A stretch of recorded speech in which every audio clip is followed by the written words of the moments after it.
It's 9 o'clock. If not, it's fine. It's fixing it. After we all realize.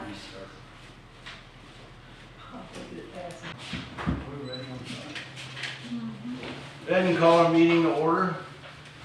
We're here today on July the 18th for our second budget workshop. And this is a very open workshop, so we're going to go right to the table and get started. We just received these this morning, so we're going to take a look at them. Anything we go over, we're going to try to make sure we have on a computer that are on the screen that you can observe. If you have a request for a copy of what we currently have, make that request and we'll get that to you. You can do that through email or an actual copy. With that said, who's going to start, Mike or yourself? Well, I'll start and I'll turn it over to Mike, okay? Make some preliminary comments. We'll apologize for not having a full, complete budget for everyone. And the reason we don't is because it's not near complete. For instance, at this point in time, we do not have our new insurance rates for the following year. So anything we put in the budget right now is so preliminary, and that does affect everybody's detailed budget. So that makes it more difficult to get some decent numbers. We did pass out a couple of things that's kind of related to the budget, but I'll just briefly mention. We did pass out a vehicle list. And I wanted to make note that we do have 3 vehicles over 200,000 miles. We have 10 additional vehicles that has over 100,000 miles, and 3 additional pre-hurricane vehicles. 7 of those vehicles are in poor condition. We have 3 in fair condition, 8 in good condition, and 6 in excellent condition. And of course, the excellent ones are the ones that have been purchased in the past couple of years.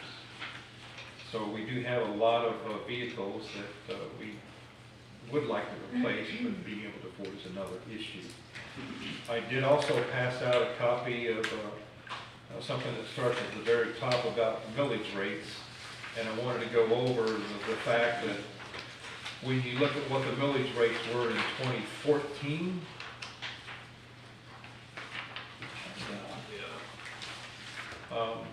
Parker in 2014 did not have a tax extension. They have a 3.000 millage rate now, so that's a 100% increase. Springfield went from 3.39 to 4.86, that's 43% increase. Panama City went from 3.8 to 4.7, that's 24% increase. Callaway, 2.25 to 2 3/4, that's 22% increase. In Little Old Mexico Beach, 5.029 to 5.75, that's only a 14% increase. Lynn Haven, theirs 3.9 to 4.05, that's 4%. And of course, Lucky Panama City Beach passed an additional sales tax years ago. They don't need property taxes, so they're at 0. And I also wanted to point out that we will, in all likelihood, always have the highest millage rate in Bay County. And if we look at the ratio between commercial properties and residential properties, whereas a ratio of 1 means for every dollar collected, $1 is spent, residential land is a net drain on local government budgets. Residential properties demand 1.15 to 1.50 of that 1.0 ratio. Commercial properties range from 0.3 to 0.65. So that means that the more commercial properties we have, the better off it is for people's millage rate. And as we continue to allow single-family dwellings and duplexes to be built in our commercial areas, that just increases the expense for commercial properties to come to Mexico Beach, and it makes it less likely. And the reason that was brought up is you look at the next section where we compare the Mexico Beach parcels of homesteaded versus non-homesteaded residential. We have, in 2015, the number of parcels in the city was 2,539. We now have 2,815. Our residential homesteader properties went from 377 to 390. Our non-residential non-homesteader residential went from 353 to 1,550. So what that means, the percent of homesteaded properties in the city, years ago it was almost 15%, now it's 14%. But the non-homesteader residential went from 14% to 55%. So over 1/2 of our properties are non-homesteader properties. In other words, people who have a home, but they do not live here. So you can think that out for yourself, whether that's a drain on our budget or not, that's up to you. Also, the next property value and extension, back in 2003, our total taxable property was only 124 million, and our extension, in other words, what we got in property taxes, was just a little over $500,000. In 2016, it more than doubled since the previous one. It went to 348 million in taxable property, and then we got 1.6 million. In 2025, our taxable property again more than doubled since 2016. That's 760 million, and now our extension is 4.2 million. So we are getting more money at this point in time compared to years in the past. If you look at your tax bill breakdown, for all intents and purposes, we have 3 entities which each of the 3 get roughly 1/3 of your tax bill. Bay County at 32.52%, the schools 31.77%, and Mexico Beach 34.39%. The other ones are very somewhat insignificant, but for those who complain to the city about pressure to reduce our millage rate, I'm assuming you're contacting the school and Bay County as well. Probably getting the same response. Right. Well, the good thing about local government, we're the most accessible of all, so that's good for us. So with that preliminary information, I'll turn it over to Mike and kind of let him go from there. Well, good morning. First of all, I'd like to start off with thanking all the staff because they've been a big help for Mel and I in putting all this information together and trying to get it as accurate as possible. And again, to reiterate a point that Mel made, it's not 100% complete because we do have some items that are hanging out there that are not in our control. We just have to kind of wait until we get the figures brought in to us. So what you have in front of you is a packet, and I'll just kind of go over it real quick, just a high level, and then we can dig into it. The front page is going to be your revenue page. Mike, just before you step into it, just a quick question to clarify what you said. We're still waiting on some information, but as we look at the budget, did you put any numbers in there and just inflate them? We did, like for the actual- insurance and the Okay. workers' comp and stuff like that. I inflate on history from what was done in the past. We just upped it by 10%, and those numbers are reflected inside the budget. Now, there are some capital items that aren't reflected in there. A lot of capital items are not, and we'll be going over that a little bit later. So the front page is your revenue page. The ad valorem, my understanding was we were going to do this initial run at keeping the millage the same at 5.75 with an anticipation of receiving 95 or 97% of the revenue. So that's what that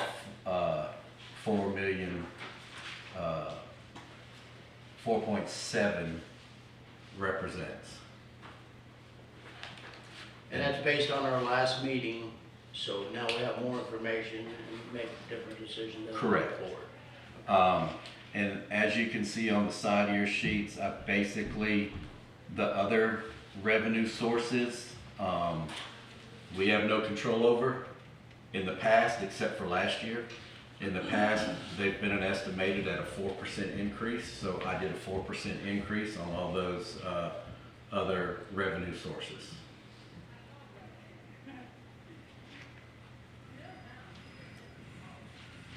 And so that's high level at the income or at the revenue side of the sheet. And the remaining of the sheets are your expenses for each department that we have. We have a council, city administrator, city clerk, legal budget, a general government budget, a law enforcement budget, a fire budget, a code budget, a general maintenance budget, a road and street budget, a canal budget, a vehicle maintenance budget, and then we have the 3 enterprise funds. So we have the water, sanitation, and sewer budgets also included.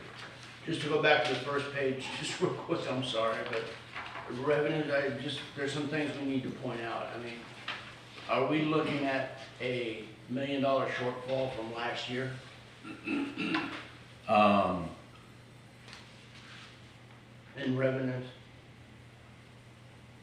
18%? Not as of yet, because we do have,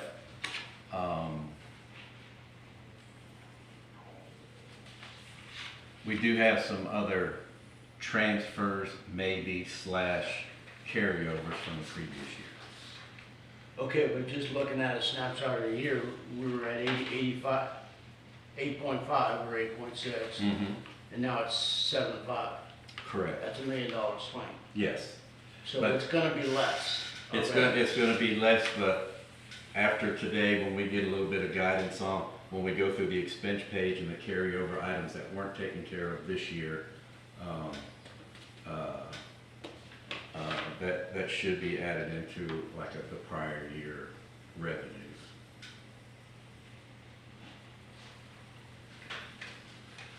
And those decisions, like I said, will be hopefully made today.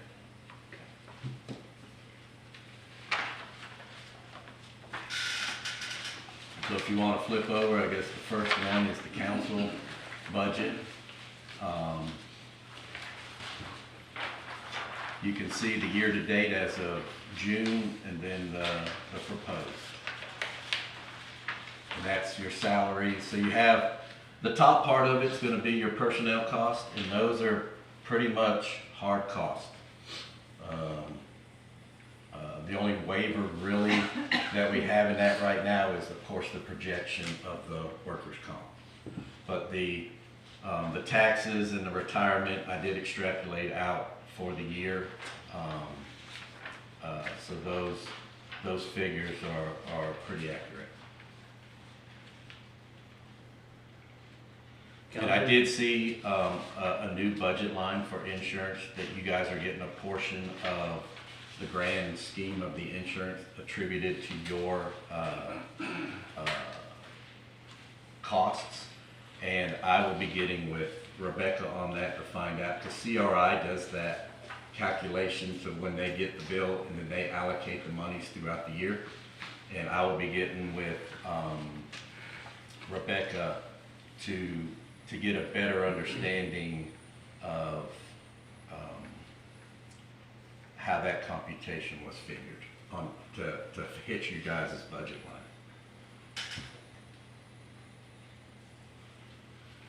Any questions on it? We should at council, we're open to this. This is Mike's meeting basically and the city administrator, but this is where we go through each page. As we go through it, you got questions, bring it up on that page. Well,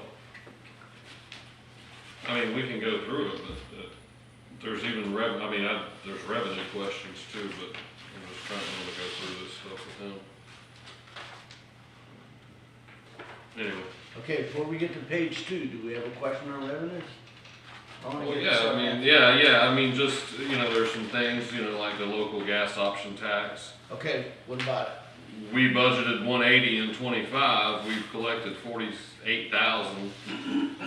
We're proposing to collect 66. I mean, that's just a big swing. What happened? I mean, it is what it is. Well, we're 9 months in. Well, We have 3 months. that number Yeah, is true figures of what came in.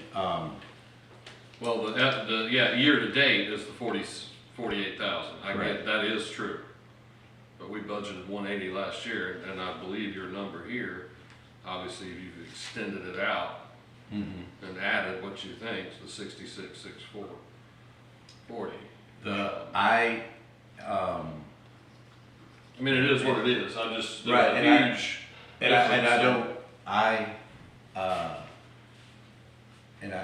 and maybe Mel can help me out. It's for the 25 budget. I was not here, so I don't know why the projection was made for It's that good. increase. Yeah.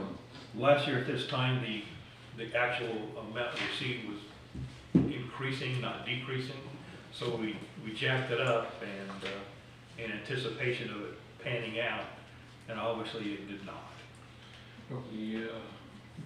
Just so I'm clear on this, so we have historical numbers on that one line item going back to 23. When you say local option gas, I'm assuming we mean motor fuel? Is that correct? So we're saying that obviously in 23 we got 76,000, in 24 there's a round number of 80, which seems kind of odd. And then we projected another 100,000 on top of that, which we're obviously gonna miss.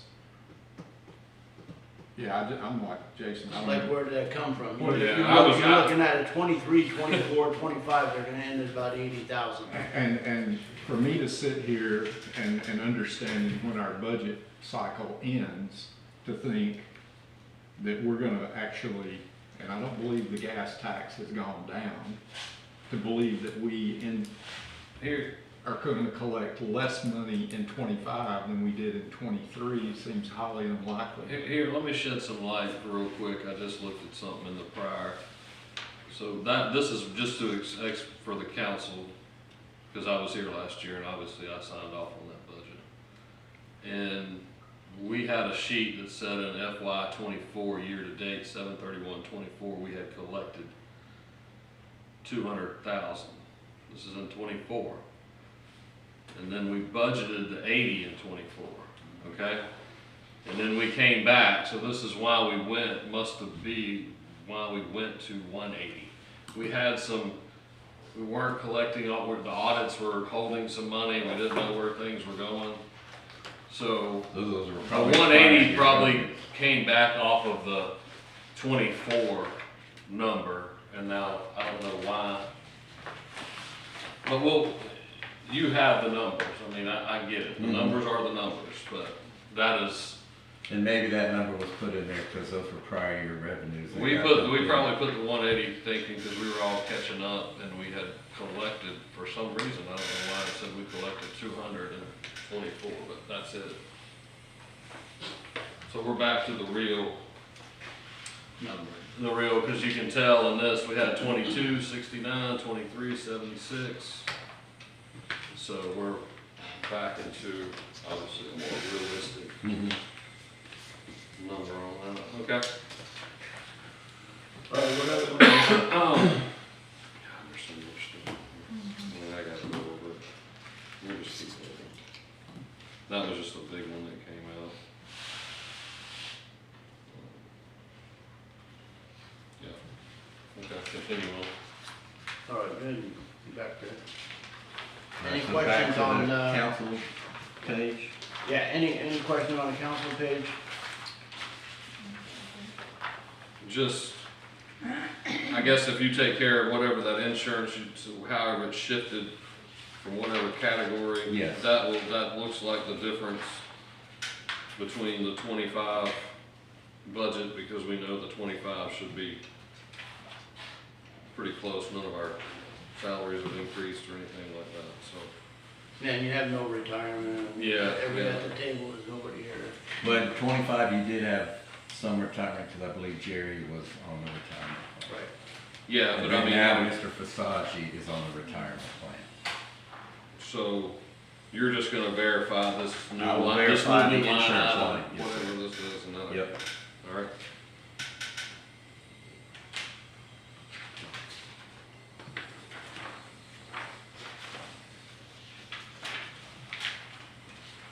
Any other questions on that one? We have one council member that's on the retirement plan Yes, sir. currently. Yes, sir.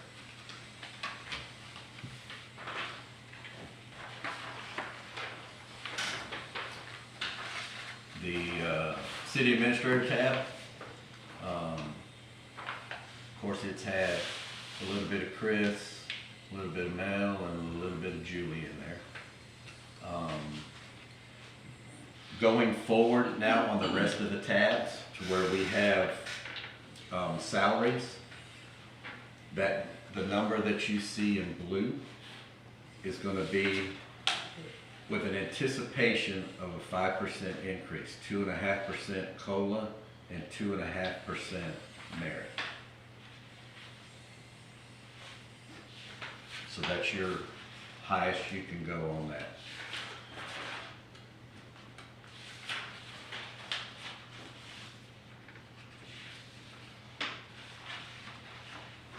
The taxes, the retirement, and the health insurance are pretty firm numbers. Again, the workers' comp, once we get the figures from them, and Tammy, if I'm correct, it's about the end of July that they're gonna come by and see us to sit down and talk. Is that not when it normally is? The health insurance? No, or- the workers' comp and PGIT. Yeah, well, yes, July, August, as soon as she gets her information from January, which she sent that in today. And I will answer my questions today when we finish up here. What'd you put on the insurance, like what percentage? For the health insurance, For insurance, yeah. oh, insurance is a 10% increase. You put 10%. Yeah, on the side of your sheet is where I've got some little calculations on how I came up with those two numbers. And overall, you're saying, I'll speak, I'm sorry to speak out. We're saying that this is, I'm just trying to find it real quick, we've decreased our expenses in this category. We budgeted 174, 196, and we're gonna budget 163.80 this year for 8% annual decrease. So we're at 126, 333 year to date. Did, so where did that decrease, just so I know? A lot of it's probably in salary. When the salaries are up. Okay. I just, Because the city administrator's salary was something that been for every 5 months. And then the portions that Mel was here did not go towards that salary, it went towards another expense line. oh, gotcha. I'll just have to look, because last year we had 87.5 for the administrator and 1288.47 for the executive assistant. And obviously we're up this year, which is correct. And then Read that, through the numbers here. and that number under the executive assistant, again, it does include the 5% increase. Yeah. Gotcha. But for the city administrator, it does not. It does not. Thanks, Mel. We're expecting that. Have you changed some of these through the year from what the percentages broke up? I mean, As we go, there have been some changes It's hard to in the compare to allocation last of year. employees, yes. Okay.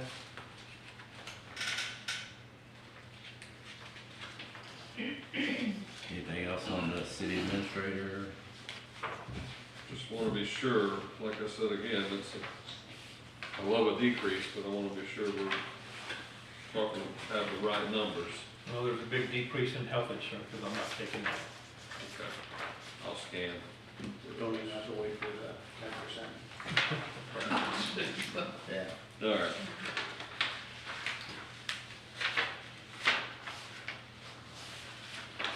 City clerk, correct?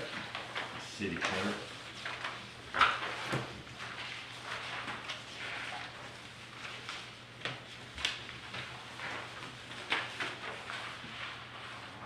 And again, the executive assistant salary is in there, and that does include the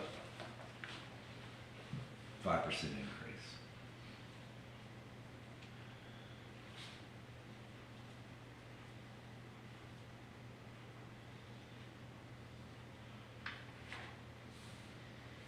There ain't much workers' comp there, just, well, Well, and I'll have to look again at policy, but we're, as office employees, our liability number is significantly lower than a fire person or the waste, the sanitation people. But, I've already, will be, like I said, I'll be reaching out with Rebecca and we'll get that complete breakdown as to, I know how she breaks it down, but we'll break it, I'll get it further broken down, for more information on what types of, classifications each one of us are in, and a dollar figure for that classification. So that should clear it up a little bit better. But these are just projections on based what, as I said, that CRI allocates the money throughout the year, and I just extrapolated those out.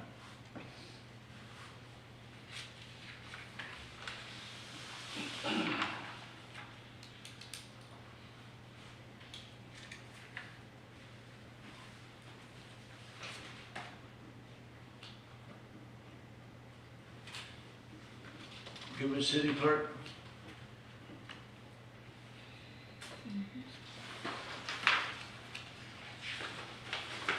Legal, Yeah.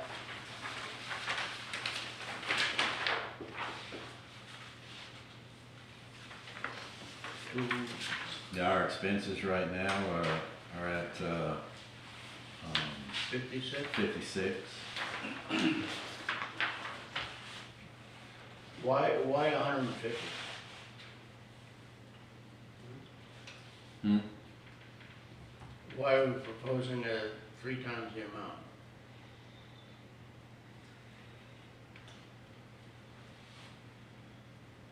No, we're proposing the same amount, 150, there's no change. For year to date, we've only spent 56. Mm-hmm. So, are we gonna end at 75 and we're 100% higher than what we should be budgeted? Well, we're utilizing No. him a lot lately for stuff, and We we have. anticipate that to probably not go down, but, you know, we wanna be prepared to have a sufficient budget in case that doesn't go down. I just not speak out of turn, but to the mayor's point, that's a lot of money. And, you know, $50,000 can be divided into a lot of different categories inside our budget. But if we line item it here, So, what we did last year, I mean, partially, not, I don't wanna speak, you know, was, we had a prior contract for 60,000 with the prior council For everything. for everything. Now, when we switched to Mr. Sloan, we had that, but the reason why the number, we had put some contingency money in there for future lawsuits, just to let you know why that number was. well, I assume. Yeah, that's That's assumed. why 24 was so, Yeah, but, yeah, and then so, obviously we didn't, which is, so what is, the mayor's brought up a good point, I mean, we're pretty stable now with that, I mean, Tim, what do we think, Tim? I think we're doing a lot more as far as his request, Yes. and trying to get some legal opinions on Ordinances a and- lot of stuff on annexing and ordinances, and we're making a lot of changes. We are using him more. I'm not sure if we're using him 3 times the amount that he actually gonna end up the year, so I think the number's probably high. It ought to be restricted somewhere, so if that's a number we wanna reduce at the council. Yeah, I was just wondering, like him, do we think we're gonna be in the 75 to 100, and then we wanna put a little bit back for any rainy days, or just Well, worry about that? the attorney that, I'm assuming that Sniffen and Spellman was the attorney for the other. Yeah, no, I'm just saying we always, as a council, or not always, last year, we had, that's why we had the 150. So I guess we need to kind of judge, or do we just want to put Tim's in there and deal with anything as it comes, or do we want to put a little extra in case we have any other things? I'm okay with decreasing it. Yeah. you know, here's my, and I'm a novice when it comes to this, but does this work out to be one of those designated funds that then that money, or do we have discretionary control if we end the year next year with only spending 55,000 and there's almost 100 grand there, we locked in to put this in the kitty for a rainy day for legal expenses instead of, you know, using taxpayer money to do something for the fire department or water and sewer. I mean, that's where I'm going with it. Well, Yeah. it looks like we're gonna do that for the prior year, so we put 150 in the prior year. We're gonna end up short, or Yeah. put money left, so. I guess the ultimate end is what, we definitely need to I mean, I think the consensus would be that we could definitely cut that down. Yeah, I just don't know the legalities of all these pots that, you know, budget money gets placed in. If this is in the general fund, if a future council could then say, okay, there's an extra X number of dollars there and we wanna do something for the city, are our hands gonna be tied because it's in a legal pool, was my question. And I would say most likely when they're categorized for that area, that they should stay in that area. But it could be done, but it should, if you budget for something, it should stay in that department, that money, those monies. So if it carries over, it would just go back to the general fund, right? Mhm. General Yeah, fund. just go to general. So a future council then would have discretionary spending over that money. Yeah, if we take this and we say, okay, let's make it 100,000. We go through the year and we find out it's 110. We're taking $10,000 out of our general fund and pay it to Gotcha, shop. gotcha. Or vice versa, put 10,000 back, it's 90. Well, I don't think it's just based on 24 obviously being an outlier. I don't think the historical trend would indicate that we need 150 in that line. You know, I'm with you. Yeah, I'd be comfortable at 100,000 personally. yeah. Yeah.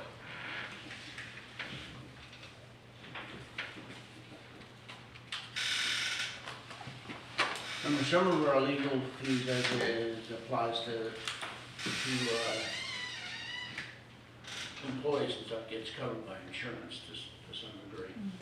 And then if it's, you know, citizen on council, then it's one-on-one, we get on council.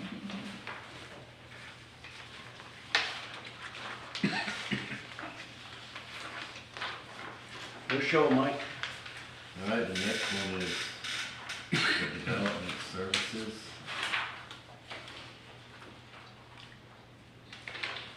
And Mel and I have had a discussion, since there's only one really line item, and we don't have salary or anything more as far as development services, we were thinking about rolling it into the general government.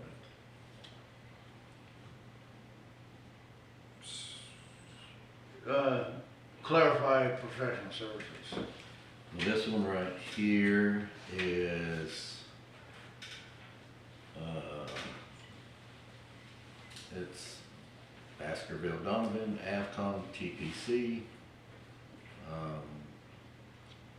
Avcon and TPC, those are our charges for those, so various, I would say, engineering and task order approved, expenses. Avcon and who else? We got Avcom, Baskerville Donovan, TPC. Where's Anchor at? Thought this was where Anchor was. Now, Anchor will probably be in the department that they're actually doing the work in. And if I need to, I can go in and actually look at these expenses and the invoice, and if some of it needs to be reclassed, I can reclass it. But we do a pretty good job of, when we get these orders from these engineers and consultants, trying to divide the expense up when we issue the payment as best we can. Okay. So, right now, it's still its separate department.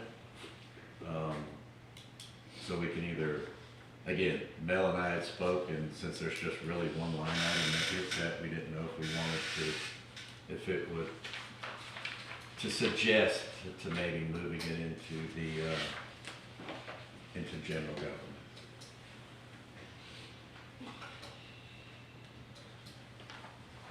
If not, we can keep it, it's really no,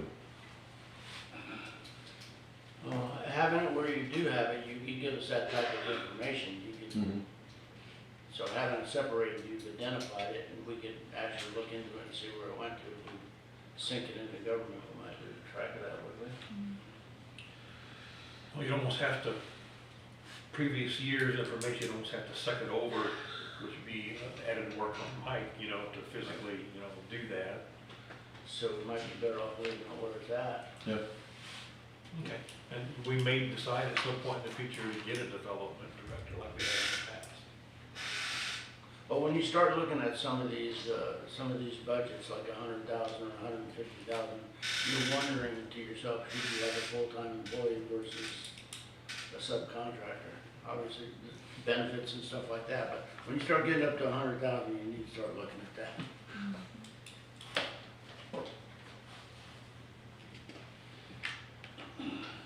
So are we good with proposal of 125 for development services?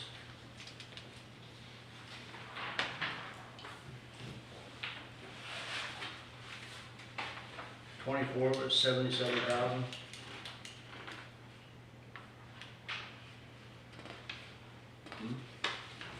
You want to drop it to 100? So why do we think it was, you know, up so much in 25? I mean, $25,000 versus 24. Were there that many extra outside services going on? Well, we've got a lot of irons in the fire with certain projects that we need help on. You know, the Planning Collaborative, you know, that's a pretty good chunk of change there for all the help they've been doing. We have a lot of Baskerville Donovan stuff in there, that's for the pier. So, you know, pier's not complete yet, so those expenses will probably continue for Right. at least another year.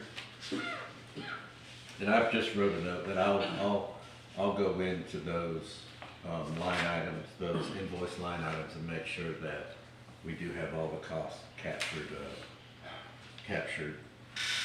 correctly.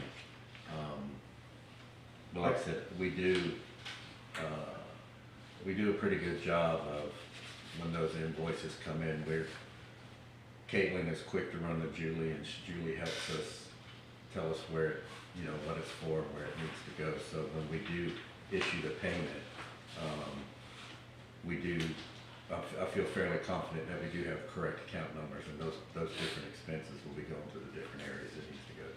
Well, personally, just going back to something we covered really early on, it's why the work that they're doing to hopefully get the LDC and the comp plan squared away, honestly, we probably ought to leave that number alone, because we're never gonna completely fix the ratio of commercial to residential properties in what we call Old Mexico Beach proper.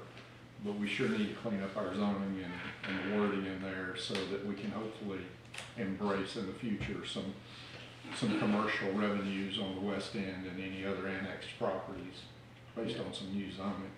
That's why it's I think that it'd be worth the council taking a look at each one of those areas to see where we spent that money. Right. Because we actually went from 24 at 77,000 to 154, which is double, and we're only 9 months in.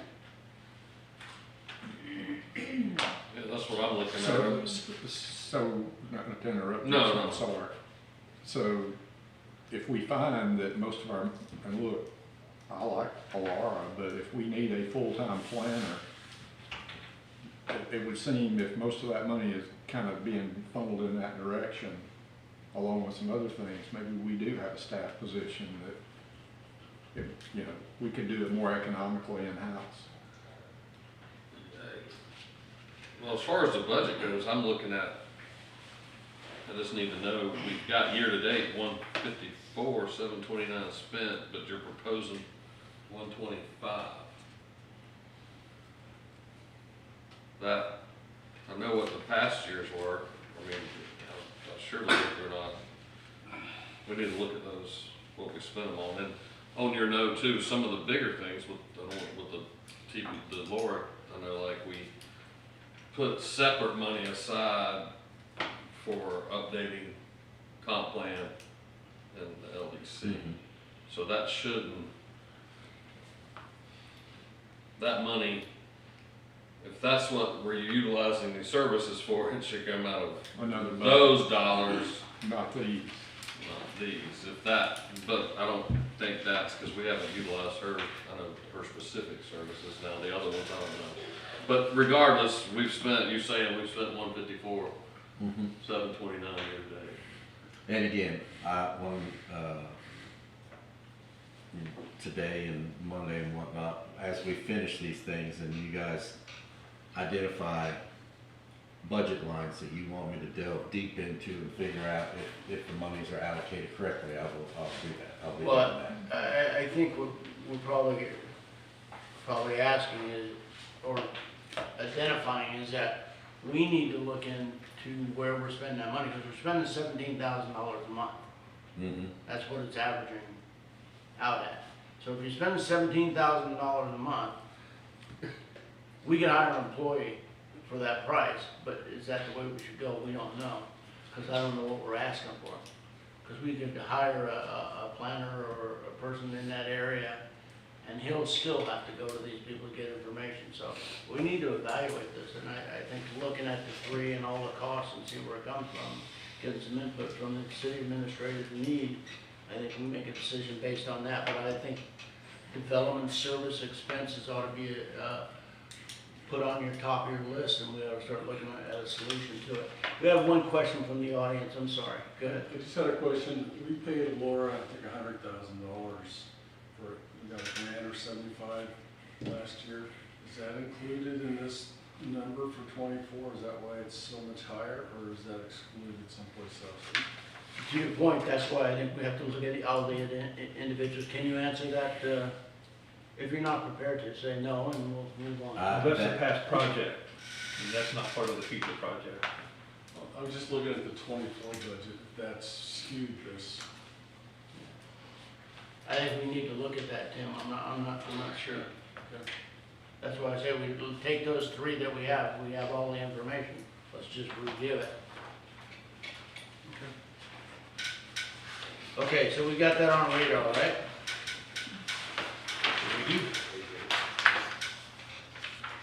All right. General government. Next one is the general government. And as you can see, we've, in speaking with Mel when we were doing these budgets, we thought that it would be good to, the personnel that were in those departments, that's where the cost and those were the salaries that we actually attributed for, instead of spreading the wealth amongst everybody. So in this, there's the executive assistant, the finance director, the utility billing specialist, cash specialist, and the staff accountant. And again, all these figures, I know I'm gonna reiterate every time, but it does include a 5% pay increase. The numbers as far as taxes, retirement, and health insurance are pretty firm. And of course, the workman's compensation is an estimate, and so is the other insurance line down at the bottom is an estimate until we meet with the folks at Stanford.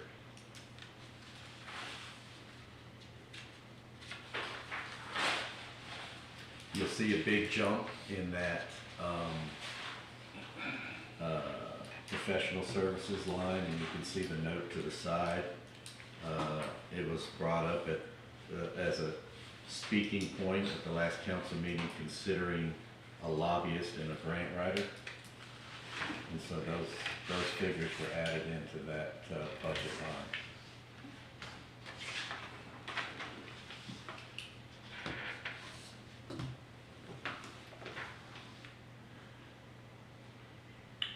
Mike,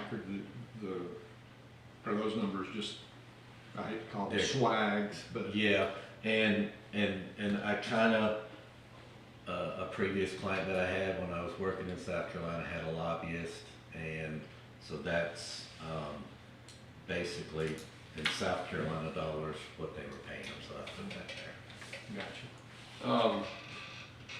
Not to speak out of turn, can I speak? No, I'm just absolutely. sorry, but just, we gotta go through this. But some of you brought up professional services again. We budgeted 29,000, these are the numbers I'm looking at, Laura. We're year to date 44,918. So I'm sure it's another, just like the previous, obviously we've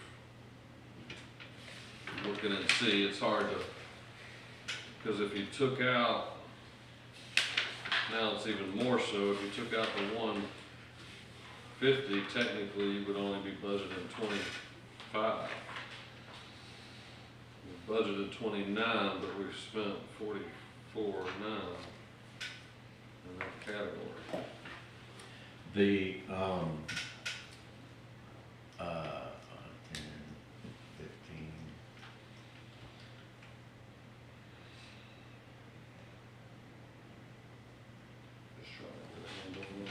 Plus, So we do, the time that Mel was interim, his costs aren't in those, year-to-date figures. so that's where you put his number, Correct. is why we're at 45. His numbers, his, But we don't, yeah, okay. If you can, we're kind of gonna need to start dissecting a little bit more. That number, I'd like to know, I guess we can take that out, find out where we are year to date, make sure there's nothing that kicked us higher for any reason, just so we budget the right number. so on that 44,918, you want me to take out Mel's? I would just like to know, yeah, where that is. I mean, we've got a few months left. So you can probably hit 50,000 or more. Yeah, So you take that 50 and add 150, that really, if you wanna put that number over, it should be 200, not 175, but we're questioning the 175, I think. Well, 100, yeah, well, yeah, okay. We're questioning if we should be paying the lobbyists 100,000, the grant writer 50. right. Or do we just subcontract it out? What is the 50 that we're gonna end with? I think that's the key. real part Right. that we wanna know, and that's where the individual councils have to dig into that on your time when you come in here and request that information, and let's start looking at it. It's another area of question, so Mark here. You have something?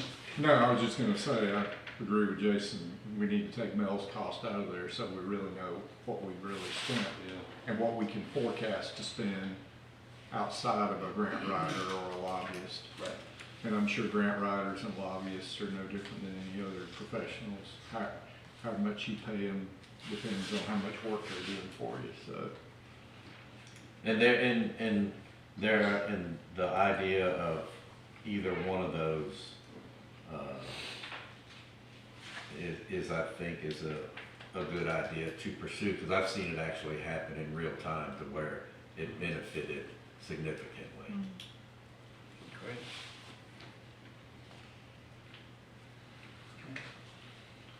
Any other areas on there? Quick, go ahead. Go ahead, man. I keep. The very next Sorry. line, I know getting through and getting audits current, we've spent more money over the last couple of years in accounting services. We're forecasting to spend even more next year. Well, that would be, part of that figure, and I can break it out further if you wish, would be the normal car rigs fee, but then it's also the audit, the annual financial audit as well. And I'm sure those fees are like every other I think price, they go up every Did we just sign that new contract? What was it, 30, Well- 35? No, that new contract we signed to have this year done, and then it was the remaining years were optional, so we're gonna have to, negotiate that. Okay. That's just more. Yeah. What do you have in there for Carter Riggs? I know you've done a good job at reducing their usage, but Car rigs grand total, for the city, and of course it's extrapolated out through different departments, would be $78,000. year-to-date last year, what are you putting in this budget? I'm trying I'm planning on reducing it not by half, maybe by a third. 30? I'm still gonna need them, to do some, just, they're more apt at law and, other types of things that I will need them at, and then their services, we've brought back in-house the bank reconciliations for everything except the general fund. I'm gonna let them continue to do the general fund until I can have a moment to sit down and look at it and see if I can wrap my head around it to maybe do it in a different way. To where we can bring it in-house, because the way they do it now, it's extremely detailed, and it's very good. But that is a goal of mine, is to bring that back in-house, and that is the majority of their cost us. Now, they did assist in the audit as well, so they do a lot of preliminary work, legal stuff, far as Gatsby and FEMA and stuff like that, to get some lead work done for the audit that I would like for them to continue to do. But this is for the council. I think car raising was a big answer to a lot of our issues. We incurred the cost for it, absolutely. But I believe that they play a part in just putting everything together at the end. Because we didn't have it together, and I think now that we have a financial person and everything else, I think we should go another year and at least find our way through this with them instead of without them. Because we don't want to crash and fall after the get on track. We're beginning to get in line as a city as to where we should be for our financial responsibilities outside the city, and I'd kind of like to. Yeah. It's just starting. I want to be able to get the train moving at least 20, 25 miles an hour instead of just chugging along. I agree with you. We need to find a way to wean ourselves off, but it's not this year, I don't think. Yeah. So, Well, go ahead. Go ahead. No, this number just has a portion. You just said that you spread it out over, doesn't, it's fine. This auditing here just has a portion of theirs, like you said. You Correct. Spread it over. So I think, if I remember, I think the sewer department has a piece of accounting, because they do a lot of accounting for them, and the water department has a piece of their, accounting as well. And sanitation, I believe, but it's a very small percentage. Is it too early to say that we could identify enough areas that we put a contract together with Carden Riggs that could give us a one-time price? Well, we do have an engagement with them, and it does go year by year, and the last one that was signed was, well, Mel, when did we do that? A month and a half, 2 months ago? Yeah, but they know us and we know them.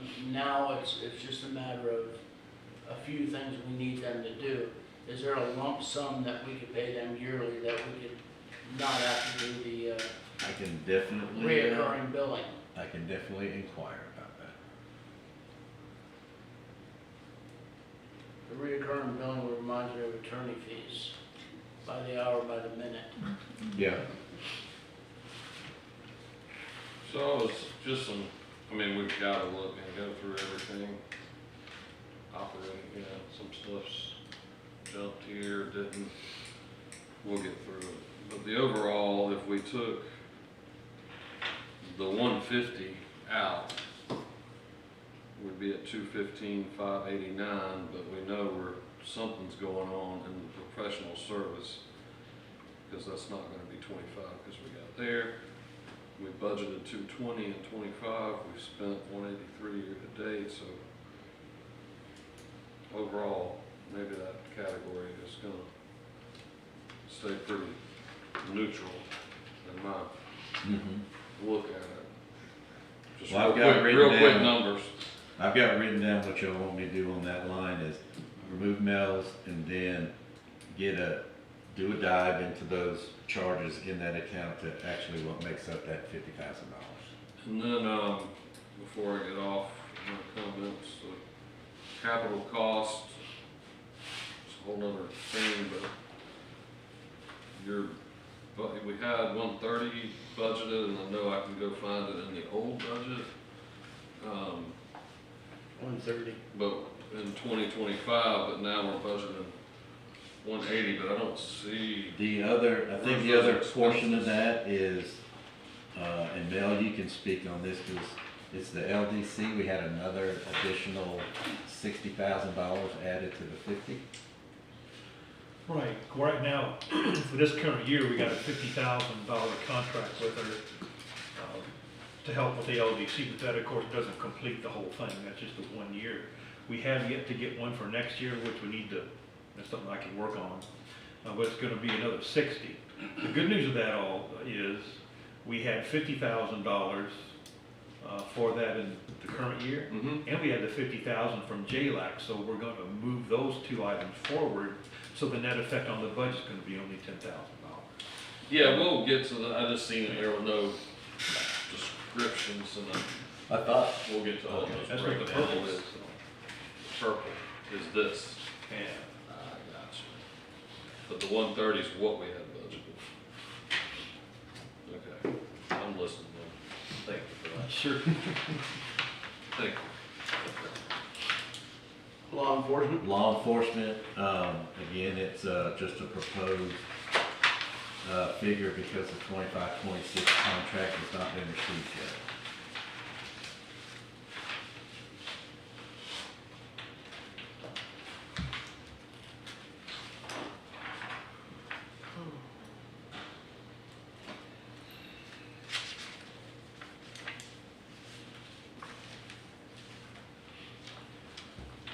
When it comes to the law enforcement, I think in the current year budget, we have an additional officer, which is part of the year. Is it the intent of the board to make that part-time one permanent in the future year? I'd have to look back, I thought we had a half a year of, Yeah, we decided. part-time, and then a half a year would put them back in as full-time.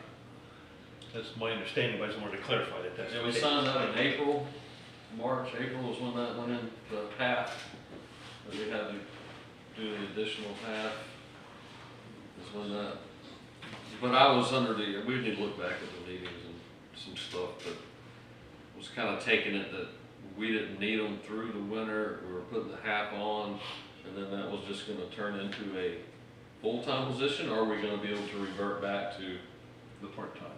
the part-time? Because it was something about having the right amount of officers on duty at all times, because we were short that one. Correct. He's currently on half, part-time currently, right? For half the year, yes. For half the Okay. year. What's that window of the year? Half a year starting in October of 25? Are we through that? We just, that's one thing, I think we just started it, because we had to approve that contract, and was it in April, somewhere around April, and I figured out it was for this half of the year, this was the heavy half, the summertime half.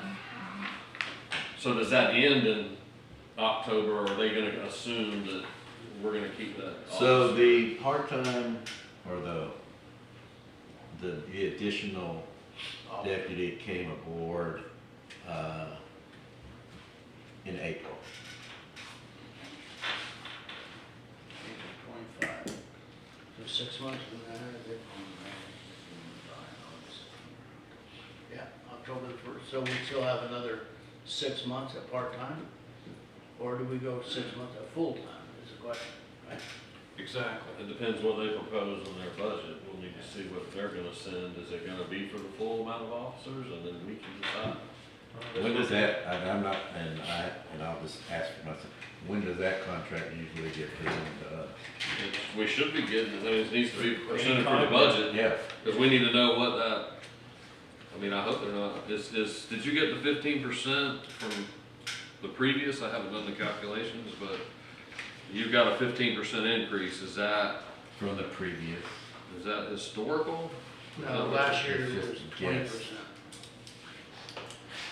Let's see.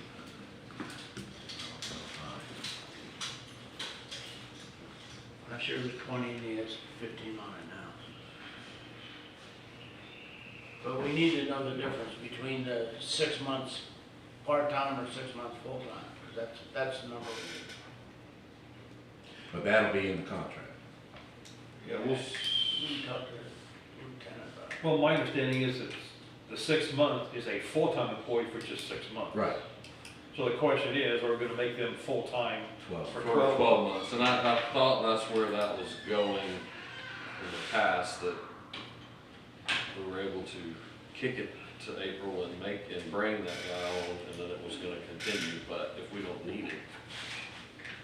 And we need to get their their number, they're gonna propose, here's your number, you're gonna get 6 officers.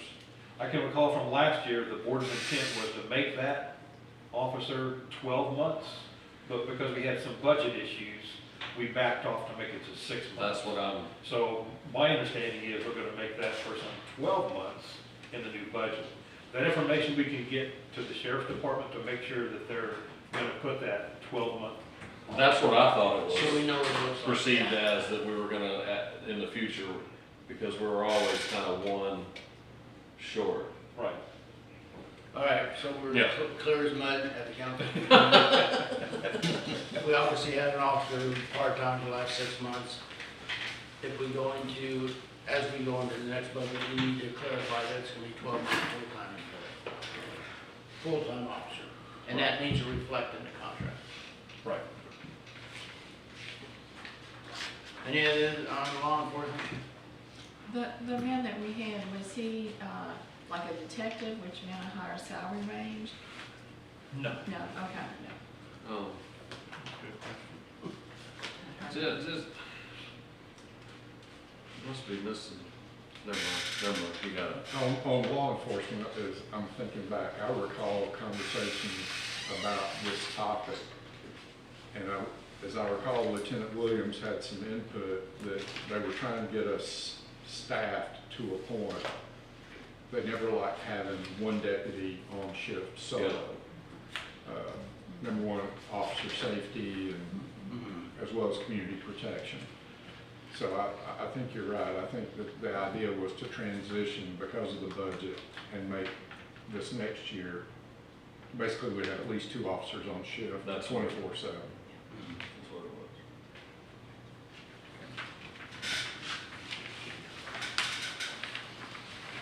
Fire. And the fire department. So,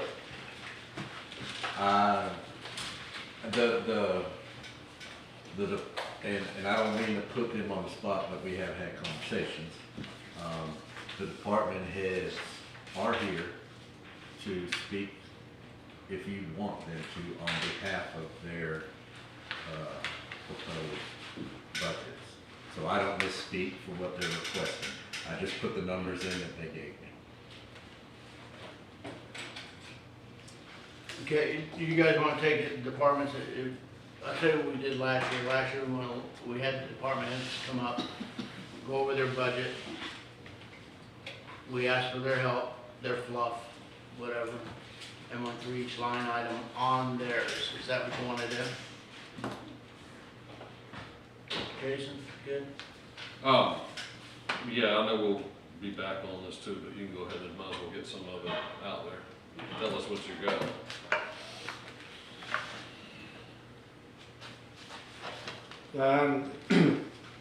One of the big items, if you don't have to go back to the first page, but it shows on income that we bring in MSTU this year of about $59,000. Most of that money comes from, all that money comes from unincorporated Bay County. The largest proportion of it obviously therefore comes from Sugar Sands. With a lot of their houses getting their COs this year, that amount has gone up to $117,500, which is basically, give or take, a mile of 100% increase, giving us another $59,000+ out of MSTU, not from our Mexico Beach taxpayers, from our unincorporated Bay County people. Where does that show here? It doesn't show on this page. No, that's why You're just telling us that. I'm just telling you that because then it's going to lead into what we're trying to do. I don't want these guys looking for something they're not gonna find. No. So basically, what we did, we discussed it last year, it didn't make it into the budget, it was a small increase pre 2.5% COLA and a 2.5% merit raise last year for the fire department, tried to bring them up in conjunction to our nearest neighbours, Callaway and Springfield, who are constantly trying to snipe my people away. It's difficult finding people to work fire rescue these days, and we have a great team upstairs, and I'm trying to keep them together. So we have proposed a small 3% increase before the COLA and the merit increase to try to bring them closer to Springfield and Callaway. The cost of that will be 100% covered by the increase in MSTU money from the county. In fact, and with a significant amount of change.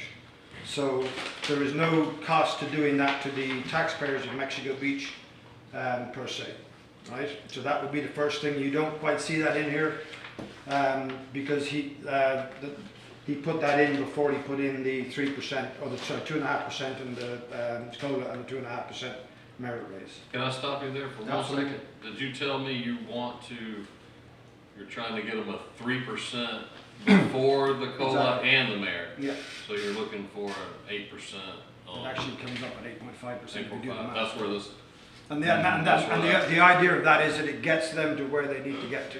But all of that money, when you do all of those calculations, the increase does not exceed the increase we've got in MSTU money. Does that make sense? Mhm. So I got the income stream from somewhere else to cover the cost of all of this. With change left over.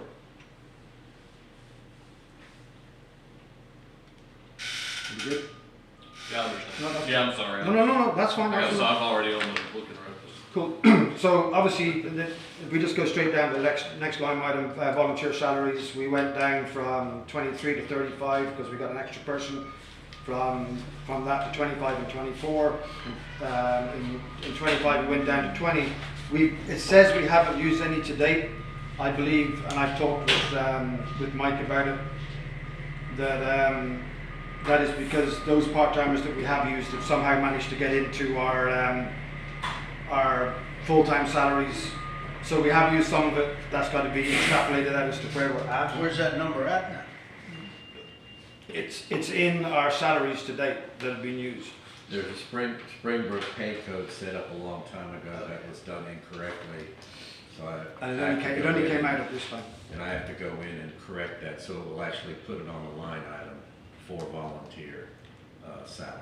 But I can only use volunteers, part-timers, basically upstairs when one of my guys is either on vacation or sick, because there's no extra bunk room for them upstairs. That's why I'm able to bring down from 20,000 in 2025 to 10,000 in 2026. Not having that number, are you saying that, Oh, yeah. it's possible that it's less than 20,000? What, have we used less than 20,000 for part-timers? Absolutely, 100%. Yeah, we didn't give you anything last year. We nixed that, right? How do you mean? We dropped it from 25 to 20. Oh, yeah, budget, never mind. I got you, never mind, I'm looking. And sorry. we're That going- was a The brain- that was a brain. whole idea is that as we get the numbers correct upstairs, which we basically got to, we started weaning ourselves off the part-timers.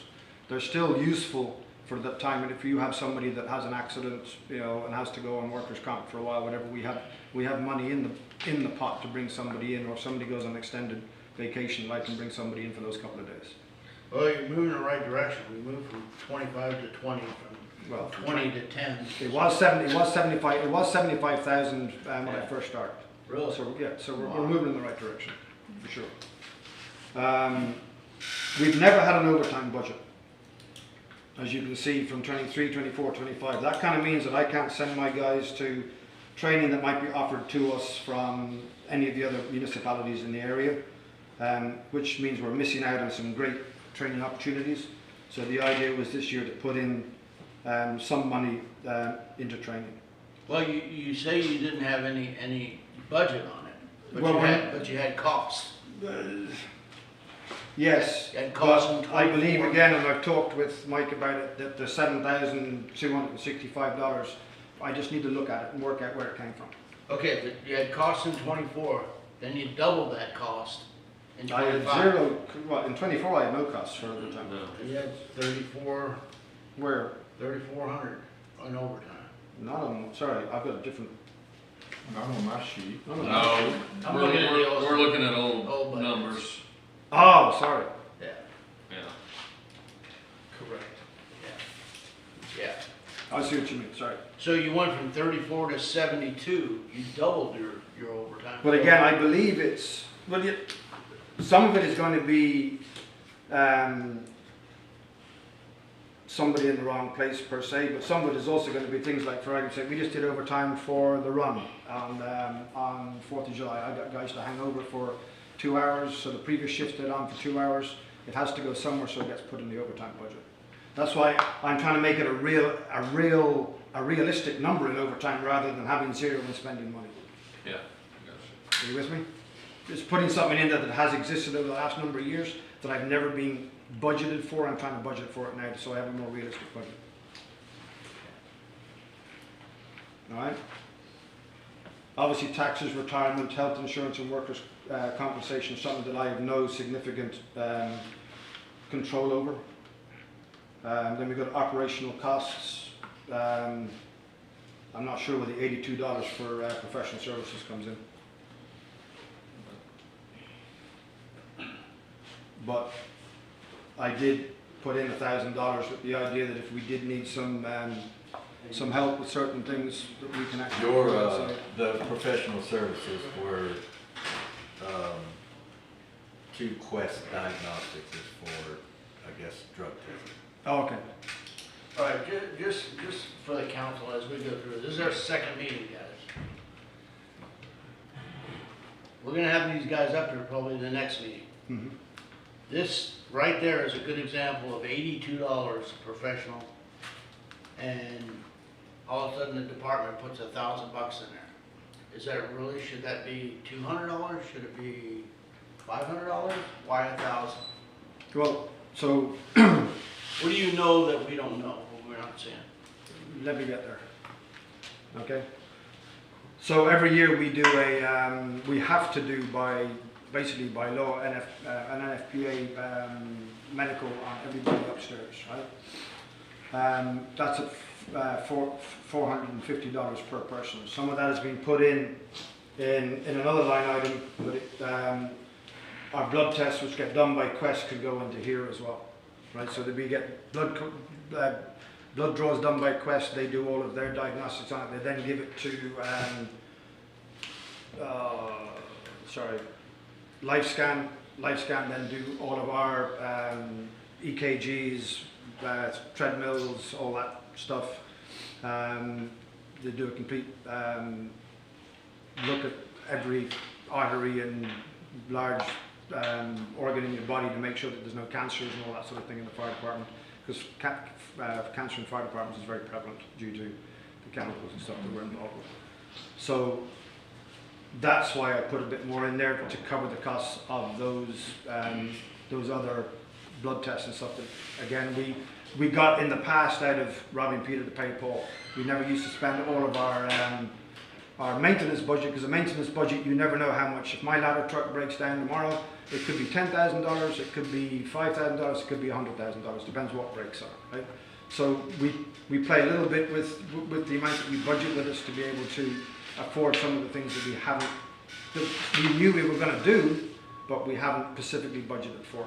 You've been trying to get to a closer, realistic, real-time budget of exactly what is needed over the last couple of years, and this is what we're trying to do here.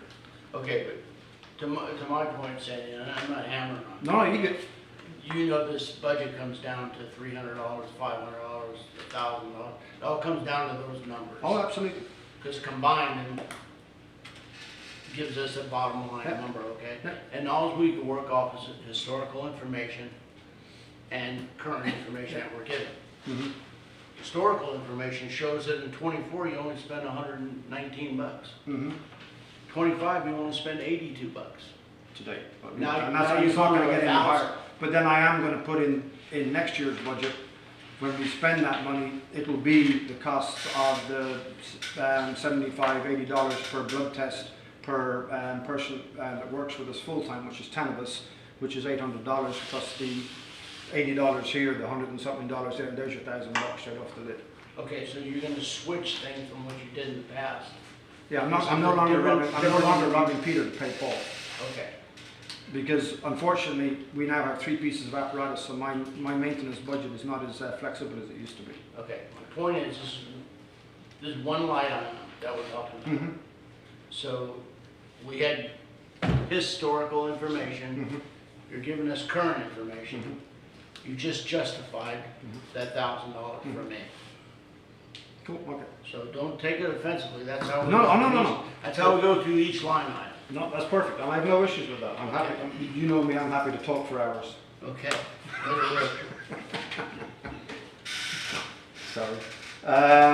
Communications and freight, and as you will see, there is a significant increase in communications and freight. And the reasons for that is Bay County Emergency Services have decided they need to buy a new CAD, to which there is no significant cost to Mexico Beach, but along with that, they have also implemented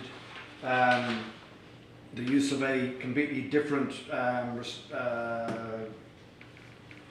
computer program for response and recording of calls and so on and so forth, which is a significant cost to the city, both in setup charges, which we managed to eat last year, or this year I should say, to about $6,500 increase in the budget for next year. Sadly, in doing so, we have also had to take on a new training program, because the new program that has been somewhat forced on us by Bay County does not have a good training program like the previous one did. So we have to have a new training program as well, to the tune of $100 per person, which is another $2,000. So we're now at $6,500 and 2,000, that is $8,500, and then the rest of it is communications and freight, is basically the increase in the cost of having things shipped and so on and so forth.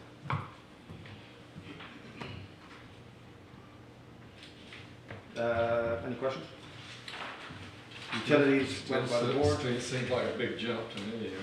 But it is a big jump, but it's something that's unfortunately forced on us by having to put in 2 new computer programs to enable the department to work in conjunction with our dispatch partners, because Bay County does our dispatching for free. They worked previously in conjunction with Bay County Sheriff's Office with the CAD system that the Bay County Sheriff's Office had built. They have a new fire chief or emergency services chief in Bay County, and quite likely he wants a CAD that's specifically built to do what he needs to do, which is fire rescue and EMS. And they shove that cost at us. I mean, it's. Not so much the CAD system, but the programs that we need to be on top of that, they do, yes. The CAD system is costing the county, which obviously means it's costing all taxpayers in the county about $1.2 million. But that is being paid for by general fund from Bay County as a whole. Okay, now I have some questions. Yeah. They're buying a program that they're saying that we have to use in Bay County. They're buying a new CAD system, right, that will run the whole of emergency services in Bay County. Every single municipality in Bay County will run off this CAD system at no cost to anybody, no particular fire department or municipality. It's going to be covered by Bay County as a whole. And Right. would they, okay, I understand the computer world a little bit, okay? Yeah.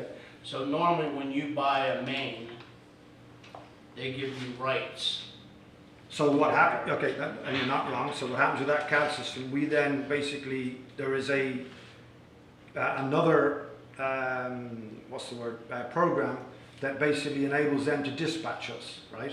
Okay, so they put all the information into the computer-aided dispatch.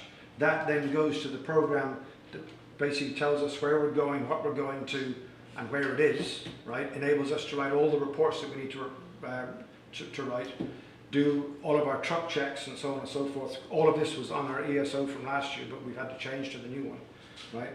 And all of this information is required for ISO. So we've just had to change from ESO, that was emergency reporting services, which was significantly cheaper, to FRUC, and everything was there. Before, you had to sit at a computer to do it, which means it was no good for dispatch. They have basically forced a new program on us at a significantly higher cost from the old one. And it doesn't do what we do when the ISO order comes in. We'll get docked on our ISO points. And our idea is that we're ISO 4 now, with the increase of manpower upstairs and the increase of apparatus outside, that we will have our ISO go down again. We have, Bay County used negotiated anything for any of the every others? single completely different ballgame altogether. The CAD system is what basically keeps all of the trucks, EMS trucks, fire trucks, and command vehicles, knowing exactly where they all are and sending them to the No, all that negotiated that for each city. I don't think that there's. I don't. We're independent of this? Okay, so I would rather in a public meeting not have every one of you, only because I'm not going on the record to say something that I would say in private. All right? But it has been forced on us. Every single one of us had to pay for it. Just, not the CAD system, the new reporting system, because we were told it wouldn't do what we needed it to do.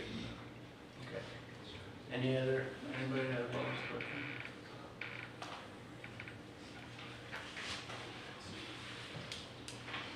Utilities are, I'm just going to move on if no one has. We're year to date, we actually haven't used any. Again, I'll have to look into that, to be honest with you. I know I have it written down somewhere, I can't think off the top of my head exactly what it was. All right, so let me just look into that one, and I will have it for you next time. I'm not 100% certain. Because again, like you guys, I saw this morning fully in its thing without, I've not seen the year-to-date part of it, so I just need to look at that one a little bit closer to come up with an honest answer rather than a quick one. That's rental leases, insurance, and nothing, repairs and maintenance. So we had in 34,000 for last year. We have spent only 14,000, although I think it's actually up to 17 now, because we've just had our ladders and pump testing done, which has cost more. And this is a case of we haven't even spent 50% of what we asked for, right? But my biggest worry is that we don't have more money in that budget line item and something significant happens to that ladder truck, right? Or any of our other trucks. You have to remember our engine is 2005, so it's 20 years old this year. We need to have money in a budget to be able to repair it, rather than having to come and do a budget amendment. We can cut that number, and then I'll be back to you for a budget amendment if something was significant was to break. We've always had more in our repairs and maintenance budget than we've ever spent.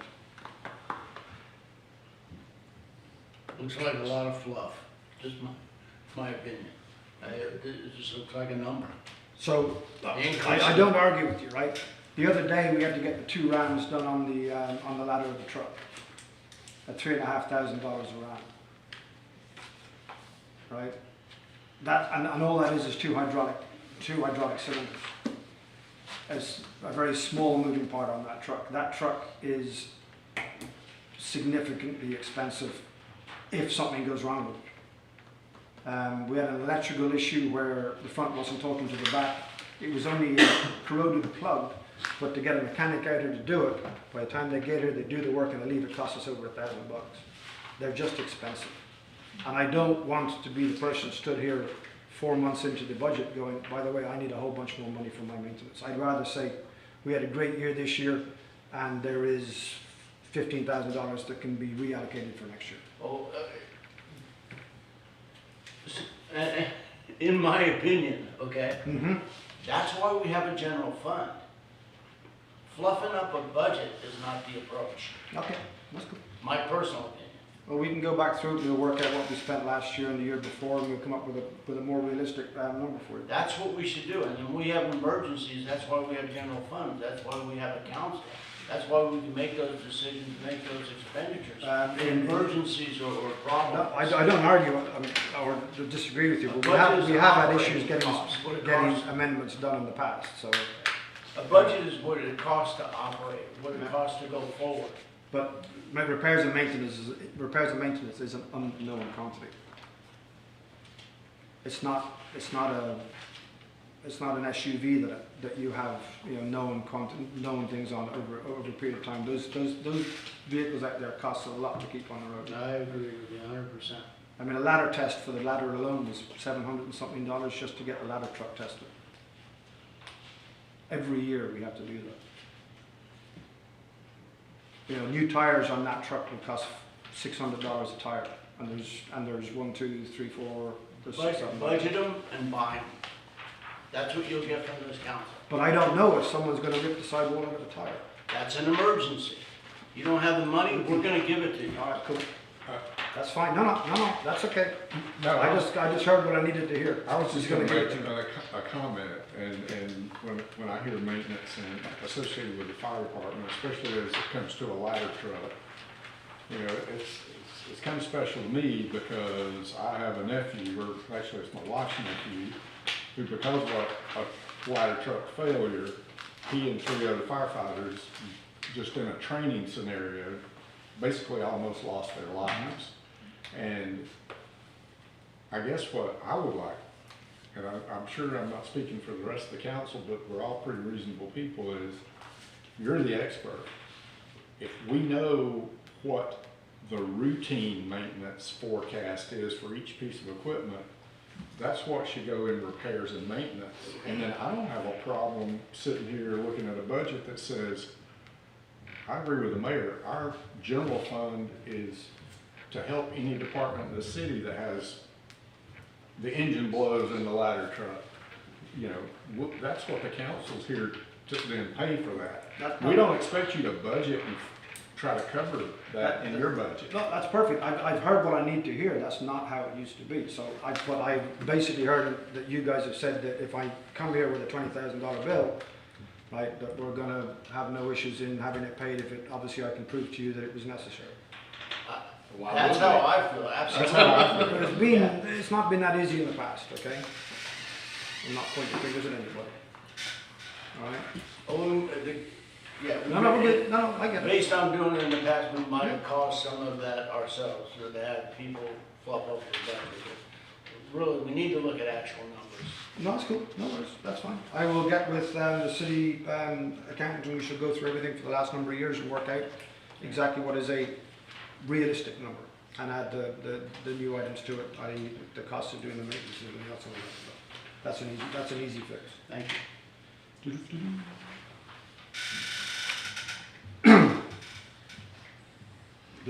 Where am I? Other current charges.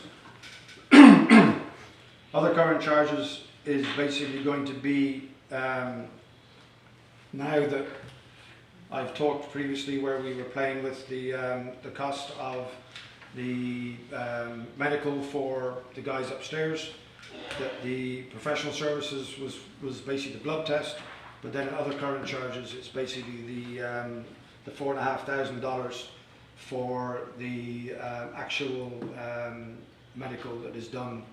It's between $450 and $480, depending on the number of people that sign up within the area in Bay County that we join in with. We join in with other fire departments to keep the cost as low as possible. So that's where the $5,000 is basically 450 by 10, which is 4,500, with an increase in percentage for costs and to $5,000 is 100% where that $5,000 came from.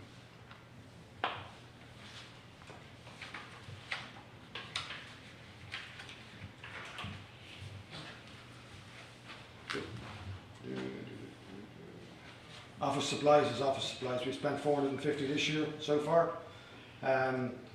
and where our proposed is 600, so we've just gone down a little bit. I don't see us having a significant, oh sorry, no, it's the budget was 450, sorry, apologies.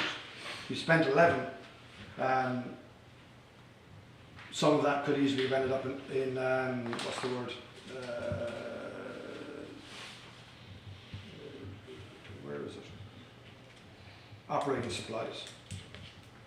Some of the office supplies may have ended up in office supplies. I'll have to look into that because I know I bought other stuff, printer and ink and so on and so forth for upstairs. So that could just be me putting things in the wrong place.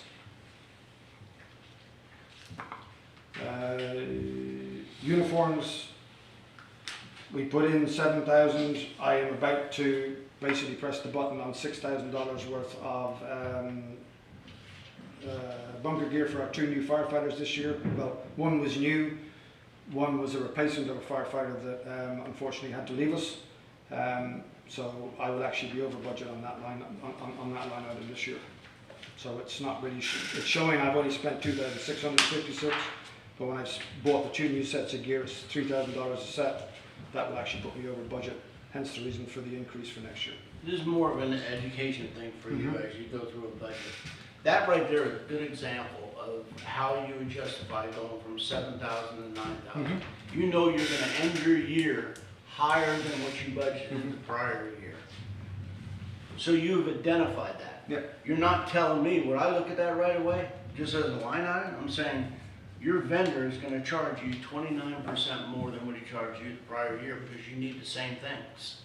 And I know that a vendor wouldn't come and say, here's a 30% increase. Again, uniforms are a movable feast. If I lose one firefighter, it's going to cost me $3,500. This time around, I don't need to buy helmets and boots for them because we actually had helmets and boots. I just need to basically buy the actual jacket and pants. Okay, and that's what I'm saying. Yeah. Your justification going from 7,000 to 9,000 is because you're going to end up with over budget for 2025. That's how you explain a budget. Yeah, that's cool. Just from the rookie at the table, and I know you've got on the accounting side codes for everything, but in my view, when I hear your explanation for professional services and other current charges, those codes should be combined and redefined, because if it's for some sort of medical or testing, physical testing for the firefighters, it should be designated as such, I would think. Then whoever's sitting at this table is not wondering what other current charges are. That's, It was just a case of we discussed where we were going to put it this year, as in when we had to make the payment, and therefore I knew what I was going to have to do in next year's budget. So that's why I ended up there. But I don't disagree with you. We could do that too. Yeah, that's a lot of work, but I understand where you're going, Mr. Cox. It's kind of like if you look at salaries at the top here, and then below it you have all the expenditures. right. Yeah, it would be nice to have a budget that you could do that, but that's a lot of work. That's a lot of work. Well, to me, it Yeah. just seems like we're splitting the same kind of expenses in 2 different categories. Yeah, but therein lies where we need to go, and because we don't have that, we need to go to that professional service and pull those invoices and see where it's at. Right. Can I interrupt? Yes. When on the as you're saying, and I'll look at it too, I don't believe any of y'all have access to Springbrook. So is if you come to me and request, I'll be able to pull up Springbrook and I'll be able to print you as much detail as we have inside of Springbrook. Correct. I mean, this is just, in general, that's our general ledger. So if I had to bring all the backup, or even for a few accounts, it would just, so it would be best if you folks have questions, you can come into my office. We can have Springbrook up on 2 screens. We can look at the backup, we can look at the entry and justify the questions that you might have in a particular account that you're looking for. Because I think it would be better that way instead of maybe trying to give y'all access to Springbrook, and then you would probably have a huge learning curve, because I did, in learning Springbrook. So it'd probably be quicker and easier to come visit me. Agreed. Council's good with that? Fuels and lubricants. So in theory, we can do the same with fuels and lubricants if you want. We've always erred on the side of caution when it comes to the unknown fluctuation in fuel costs. We did go down from 12,000 in 23, 20 and 24 by a third, then 8,000 in 25. We have used to date 5,000. We still have, what, 3 months to go? Yeah. So we will get to probably 6,000 and change, leaving us somewhere between $1.5 and $2,000 left over. But it's not a small amount of money by any manner of means, but that's easily taken up by an increase of 50 cents per gallon of diesel or gas. So I wouldn't change it, but that's up to you guys. Memberships and trainings, we have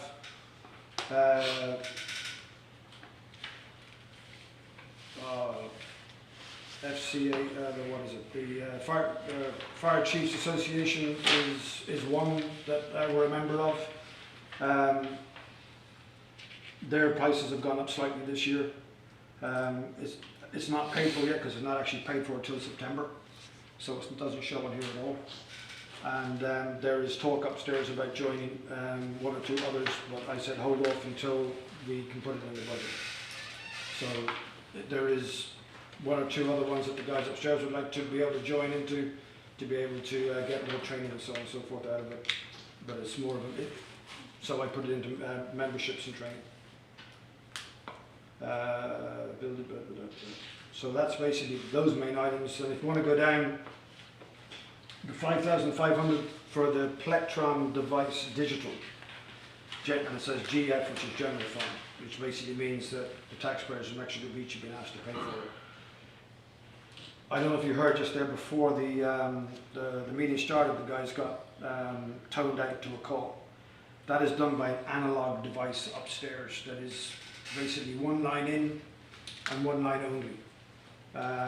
Again, the new chief in Bay County has said that he would like us all to move to a device that is not only analog and digital, but it's also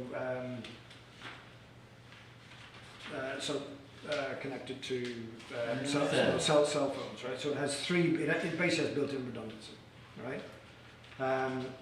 They are $13,000. This is going back to your conversation earlier, wouldn't he jump on the boat and get us all the same price sort of scenario? This is one place where we did all go to Motorola. They're $13,000 on their own, but we've managed to get a price that was supposed to be paid for this year at $5,500. I went to Motorola on behalf of the city to say it is not in my budget. I don't want to go and try to put it in my budget for this year. I will put it in my budget for next year and pay you October 1st and have it installed, and they've agreed to allow us to do that. So that is a significantly cheaper way of doing it, but it's still not a small amount of money. But it takes away the analog device and basically gives us a much more robust system for dispatching our firefighters. Now the $9,500 phone fire extinguishing system, 50%, it says general fund and 50% VFA grant. The idea will be the 50% VFA grant, which we do every year. We've never failed to get one. They're not that difficult to do because I can do them, therefore they can't be difficult. We have then also been able to use a small grant system that we have with our insurance company, that if we buy PPE or safety equipment, that for up to $10,000 we can get 50% back. So I believe that $9,500 will be a complete wash for the city. We will just need it to be payable up front so we can then get reimbursed by both entities. So there will be a net zero cost to the city, but an initial outlay of $9,500 until the reimbursement is made. So that is net zero in my opinion. And if it isn't, I won't make it happen. How about that? Good job. All right. Any questions for the chief? I wanna leave you with this, going over everything. Obviously, your, personnel cost and things like that, you don't have a lot of control over. But you do have control over your operating costs. And I believe there's some savings for this city in your budget. You think your budget is fluffed under the operating cost? It certainly is under the repairs and maintenance, 100%. But I think under rentals and leases, it's inflated. I think under repairs and maintenance, other current charges, office supplies and operating supplies. And I don't know if it's $300 or I don't know if it's $3,000, but I believe there's some room for you to adjust that. Okay. So I'd ask that you do. We'll bring it to the table and we'll have to make those adjustments.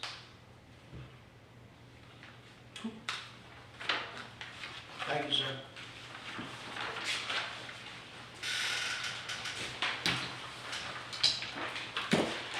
All right, the next page is the code enforcement department. Again, the salary is based on a 5% increase. She's here, not Now, here?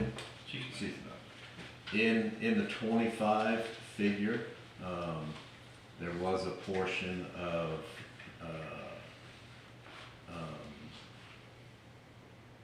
Vanessa's salary in there. And we've taken that out, and just for 26 will be just the code officer only.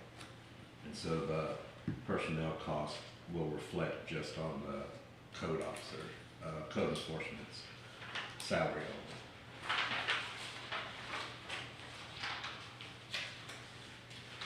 And I guess as we go through this, not this particular one, you're gonna kind of update us where you shifted some of this stuff to. You're gonna tell us, I'm sure you put Vanessa under the water or sewer or something. We'll start. Vanessa, 20%, well, or, let me see. We had We 30. go back to the general,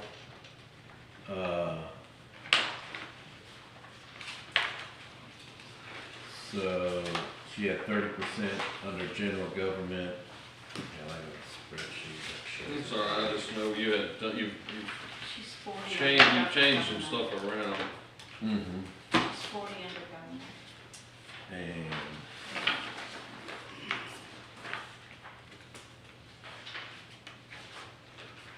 It's on this same discussion point, I guess, even going back to 23 and 24, there must have been some commingling of salaries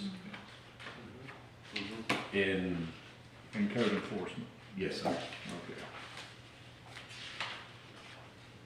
So she's 30 under general government. Mhm. So like, if we take Vanessa, for example, she's 30 under general government, and then if we go down to the enterprise funds, she's 30% in sewer, she is 10% in sanitation, and 30% in water. Just as we're going, when you made those changes, if we just kind of. I can, if you would like, I can color code last year's last year's allocations and put it to the side if you would like, or down there at the bottom if you'd like me to do that. Either way, I'm good with it, just so I know where they went as we go through the process, like you just explained. Yeah, and as we go through it, and when we get into the enterprise funds, you'll see Vanessa's percentages on those funds as well.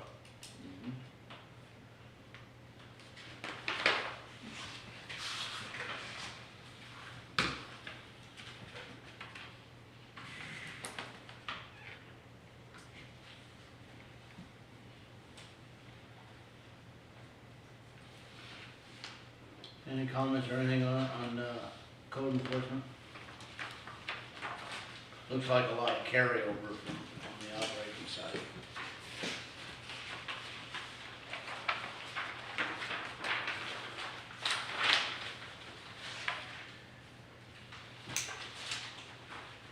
And then, the next one is, are we good with code? Can we go with code? For now, yeah. You know, again, as you go through this, we're looking for ways to reduce our costs, guys, so if you go back and you look at some of the 24 stuff, and you look at the 25 stuff, as far as what they budgeted and what they spent, what they budgeted and what they spent, I mean, we're carrying zeros over and leaving $500 or $600 in there, so either, just an example would be on office supplies.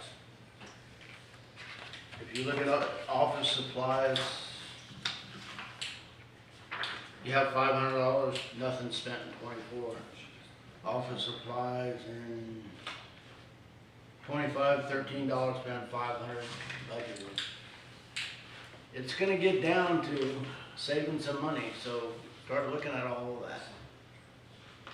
I'd like to get a copy of what y'all are looking Yeah, at. and- Oh, the old budget. And on that same note, Rich, I just noticed something, to be fair. Can you, this was, and it's gonna be close, this was an FY '24 year-to-date, 7/31. Can you get us an FY '24 year-to-date Complete. complete? I'm looking at an old sheet that would we you use like like. for me, so I can add in a column, and you want the fiscal year 24 complete expenses added in there? Complete. So I can do that. Just a year to date. Complete.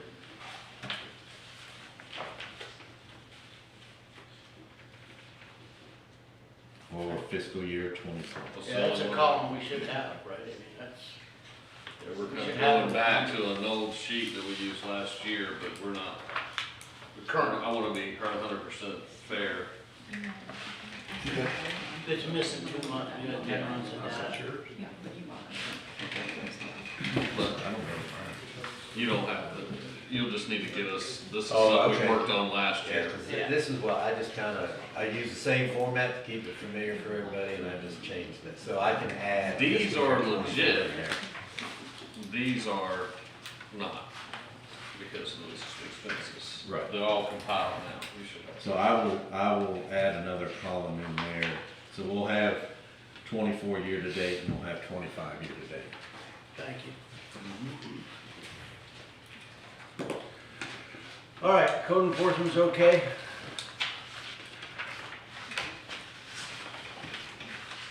Today. Next week's another week. And then next week's another week, might be over a different month. Yeah. And I know Mark is here for, I guess, the general maintenance, but I can speak on the top part. Okay. Since it's pretty stationary, again, the salaries are based on a 5% increase. I have the breakout of who and what percentages that they all will, that make up that 141.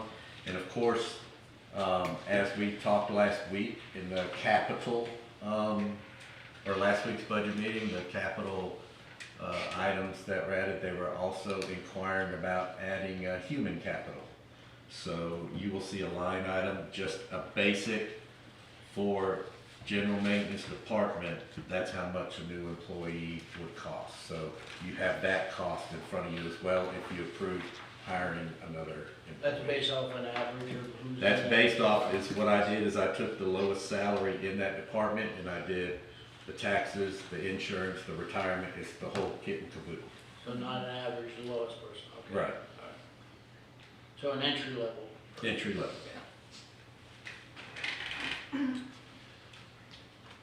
So there is that one line item for a new employee, that's just, the department heads asked me to include that on this presentation. Good job. Nice information. Mark, you ready? Yes, sir. Morning, everyone. So, we asked for the new position, come down, it looks a little misleading on like the overtime, not being used, but that's, remember, this is our busy season, so this is where we start. A lot of these, the public works is a little bit strange of a budget, since like, we'll do one thing, and then that person's, okay, well, 5 minutes of your time goes to general maintenance and this, and so it kind of breaks up, but, the overtime with the various things, you'll start seeing that kind of get used up, so I think we'll be pretty close, but we think it'll be about the same going into next year. Tax and retirement, health insurance, workers' comp, that's all calculations from Mike's team. Jumping down to operating costs, we did a slight increase on the communications and freight. We do project a little bit of the cost going up. We are looking at, we do have some freight issues, things coming in that we're looking at from the various departments for some hydraulics and stuff that weigh, so we'll see the freight. We're also, I've been working with Sandy within the communication side too. We may be implementing, I know the council talked about it before, trackers in some of the vehicles, or all of them, which is about $15 a month per vehicle, so we kind of calculate some of that in so we get a little bit of better accountability, and we hope to see some of our fuel consumptions dropping with that, knowing what's going on, and also for a safety aspect. Insurance is another one calculated over by Mike's team. Repair and maintenance, again, we're about halfway with the budget right now. We have a couple big ticket items that we're kind of waiting on. We just don't want to blow it, but the things we have to get. We're trying to get our arm working and our mowing trailer that goes behind the beach tractor.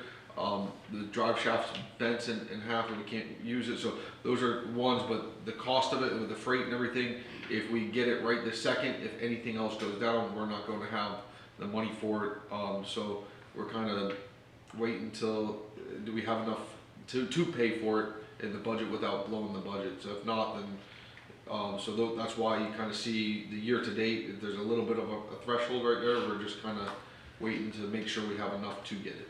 Based on the paperwork you have to do coming and going, Yes, sir. you have 60 days, but you probably have more in the lines of 40, Yes, sir. 45. So we're right at that threshold to get it, because we're getting towards the end. Mm-hmm.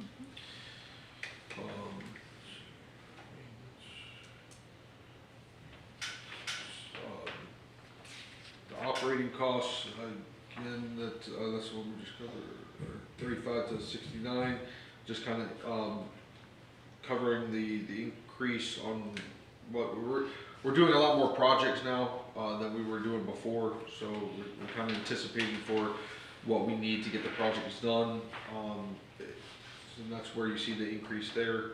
Uniforms, the uniform budget was very, very tight this year. A lot of the guys did not get uniforms. We didn't calculate the reimbursement for boots. A lot of so that's why we kind of doubled it. It got dropped significantly last year. Plus the cost of embroidery went up for the actual shirts themselves, for the names and the information on it. So that's why you see almost 100% increase there. It's just we've been plugging and playing, trying to get it to work, but we are over in that category. The fuel, again, they projected with the fuel going up and the fuel going down with the cost every year. It's one of those ones where it could be right on the money or blow it out of the park. So we kind of left it the same. We could try to decrease it, but with everything going on with the tariffs and fuel costs and Iranian war and all that stuff, I would project to try to keep fuel about the same for safety. I think that covers most of our questions on the general maintenance side. Quick question. Yes, sir. Under the salaries, am I looking, so last year, did I count 12? So the salaries. Was it 12, and then this year I've got 11 listed, but it looks like one of the general maintenance is what probably must have, where did that go? So you removed we removed the general maintenance salary out of the cost, it must have went somewhere. Cause it makes you look a little better, but you're adding an employee here, but where did that Did that employee ever get filled? There've always been two, from what I've seen in the past, there's always been two general maintenance employees. When I got here, there was only one, and then Yeah, The I mean, one you was- weren't here, yeah. it was never filled. It wasn't open when I was here. No one left, so we were trying to figure out where that's why we asked for that position. We desperately do need it, but it kind of just dissipated prior to mine. So, yeah, that was gone. So then I noticed, last year you were deviating the cost, not you, Public Works Director. 30% we were saying was coming out of general maintenance. We've cut that down. So you've shifted 10% of these employees' salaries. It goes back over to sanitation. Because when Mel and I were sitting down doing this and they work 5 days a week, one day a week they work for general maintenance. So that'd be 20%. Okay, I understand it's in here somewhere. You'll but see it's- that increase over in sanitation. Sanitation. But it's good for us to know from a budget standpoint when we're trying to work numbers off of previous numbers. Yes, sir. Like, it was good I asked, because you're asking for a new employee, but apparently it was in here and now it just disappeared, so Well, that's where we're kind to of. me, it looks like kind of a For wash. that general maintenance one, we're not sure, like when Tommy was in general maintenance before he promoted, there's always been two general maintenance. At some point, somewhere along the lines, when Tommy became the Public Works Director and all that movement, that position just disappeared. Yeah, we had it in here, my thing is, I just look at all that, it's been here 1 year, we had it last year. Yes, sir. Which is good for you. On that end, I'll do that, but we would like to know, because y'all changed some things and moved some numbers this year. And I know they will come up, but as we come to them, I would just like to know where everything Yeah, is shifted. And going back to when we were at the last department, I will go and take last year's, I think it was green, or might have been blue again last. I will put last year's figure, I will put that back on this sheet. The breakdown, the allocation. You talking about, well, that's, yeah, I guess you could do that, the allocation, and then we'll know the year-to-date was crucial. Because right now, if you look at it, you know, our 25 proposed was 219, 412.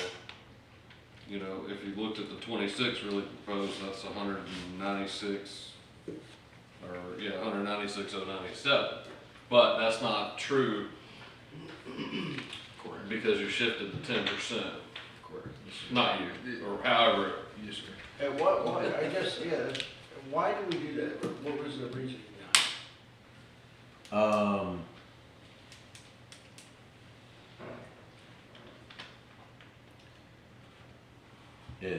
I guess to me, when I was looking at those items, knowing that they worked for general, in that department just for 1 day a week, it made sense to me to charge that department 20% instead of the 30%, since they were So only we're working just there. getting closer to reality. Correct. Yeah, and I like that system.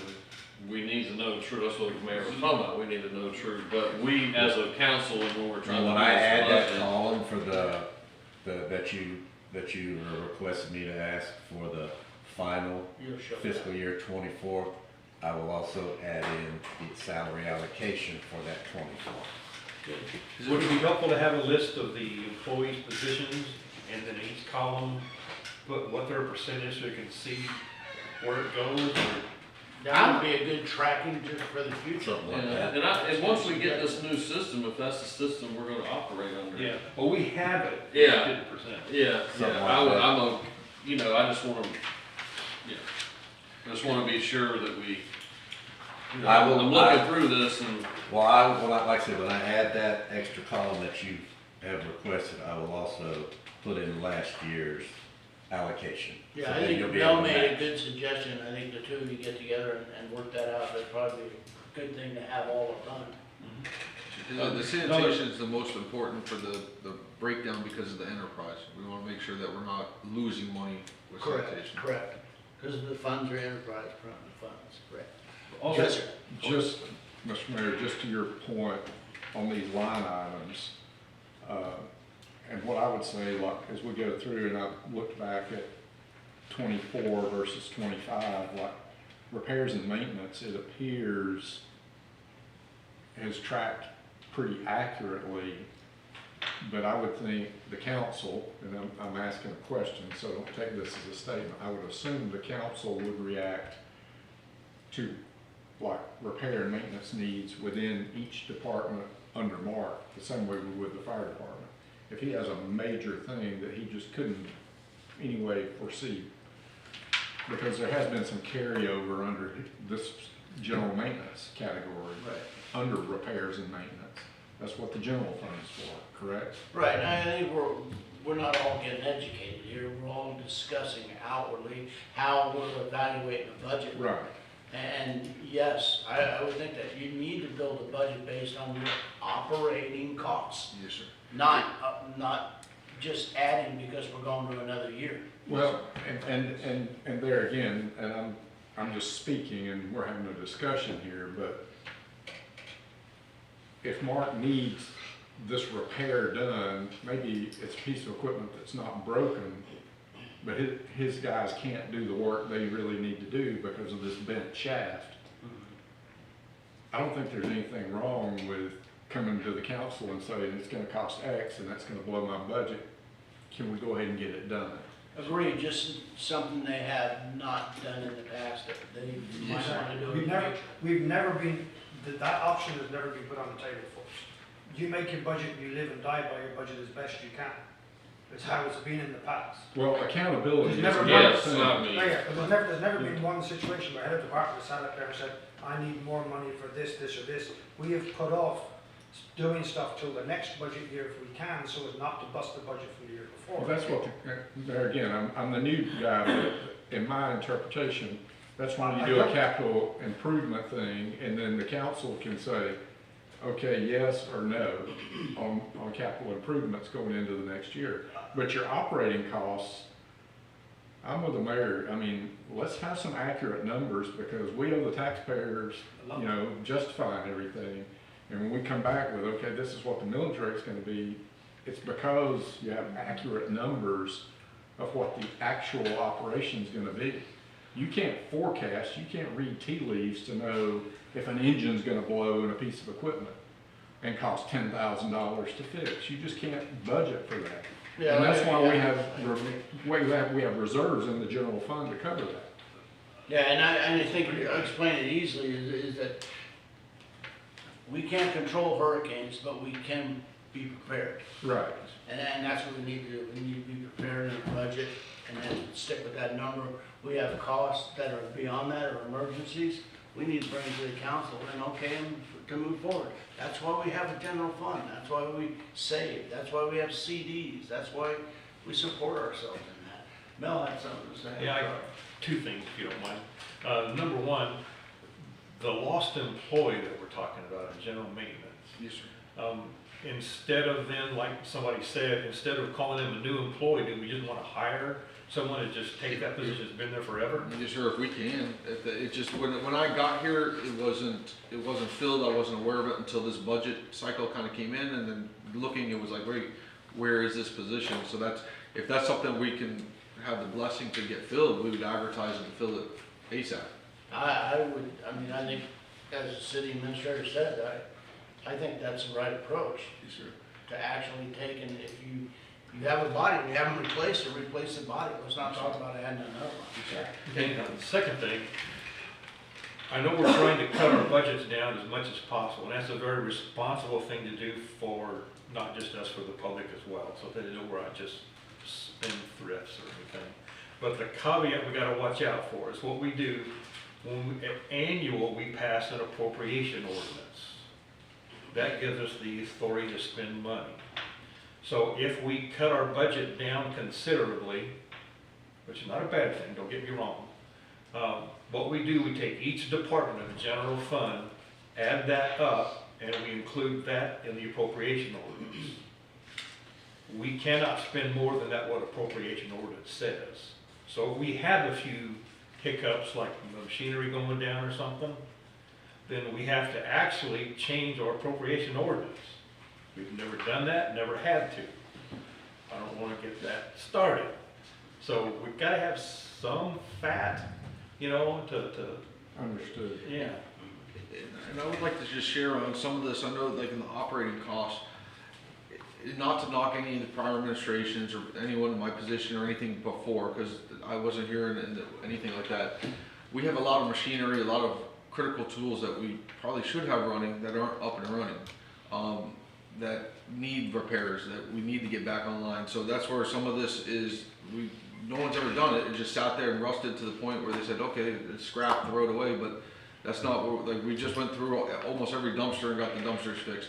The beach tractor, for instance, it's rusting out, so what we did is, this year we find this the first time we did preventive maintenance on it, pulled everything off, got all new hoses for it, got everything, got it up to running. That tractor will be good for another year solid, and then we just keep the preventive maintenance, and that's what we're trying to do. Like the second tractor, we got to pull the tires off, re-weld the rims, and there's a lot of maintenance stuff that we should have been doing for the last years. The backhoes, the tractors, we haven't.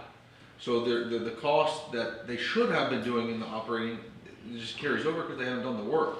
So now they're doing the work, now we're trying to get it done, and that's where we're gonna start to see where in the past, it's just been a number and we just carried it. No, we gotta get this stuff up and running, we gotta keep it running, because that's the responsible thing for us, is to have that stuff last. It should be as long as we can in good working order. Sad to hear, but probably a reality. Yes, sir. I mean, there's like 4 or 5 things we can show you right in the back that are, unfortunately now, something that might have been a $300-400 repair is gonna be a $6,000 repair because it's rusted completely shut and the hydraulics don't work. We had to buy this, we had to buy that. So unfortunately in the past, it was like, hey, we don't like that, or it doesn't work. Rather than do it right, it just got pushed to the side. And now that we're doing the projects and we're trying to clean the canals and we're trying to do this, we don't have what we should have. So that's where we're gonna start to see some of this operating costs and the repair and maintenance is, now we're doing it. Now we spend a week to take the tractor apart and set it up right, get the right hoses on before they blow a line and we lose it. So. You through it all? Yes, sir. Any comments from the council? Same instructions that I gave Sandy, just look at your operating budget. See what you can do. Yes, sir. We'll take a look at it also. Yes, sir. All right, roads and streets are next. Unless you wanna hear my same spiel, it's the same. I think that carries over to each one, doesn't it? And I will again add the column and add last year's allocations So to the next spreadsheet. So with roads and streets, we are asking for a new position on this one, because of all the project increases and what we're trying to get done with the streets. So that would be a critical help for us to get it done. One of the things that we kind of relied on in the past is Wednesdays and after the routes, so that sanitation kind of helps us. And they pick up a lot of the stuff we can't get done. Unfortunately, as the influx on trash and the more that we're going to utilize those guys in the actual sanitation departments, it cuts back on our ability to get help on road, streets, park and recs, and general maintenance of the other areas. So in those categories, we are asking for an additional hand to help us because we just don't have the manpower before. And I have one caveat on the new employees that I have added to everybody's line item. It's the insurance, health insurance rate is based on a single employee, so if they do have a family and they pick up the family portion of the health insurance, it could probably go up another 10 grand. But that, I just want to make that caveat, that number there is based on just a single employee with single health insurance. These, once again, kind of the same scenario. We've obviously transferred 50% of a road and street employee to another column from last year, and then you're asking for a new employee. So it's technically not, we'll see where that half went, from what I'm looking at. So It makes sense to you, Mark, you see what you're asking? Yes, sir, that 50% is in the Canal. canal expense.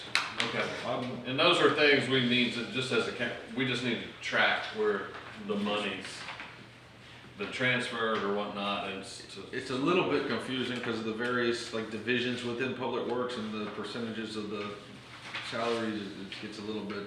and these salaries here, obviously, I shouldn't ask, but it's still based on what, the full 5%, is that where you're going? Yes, sir. Is that what you plugged in? Yes, sir, we did the maximum to Yeah, kind of get Mhm. that in.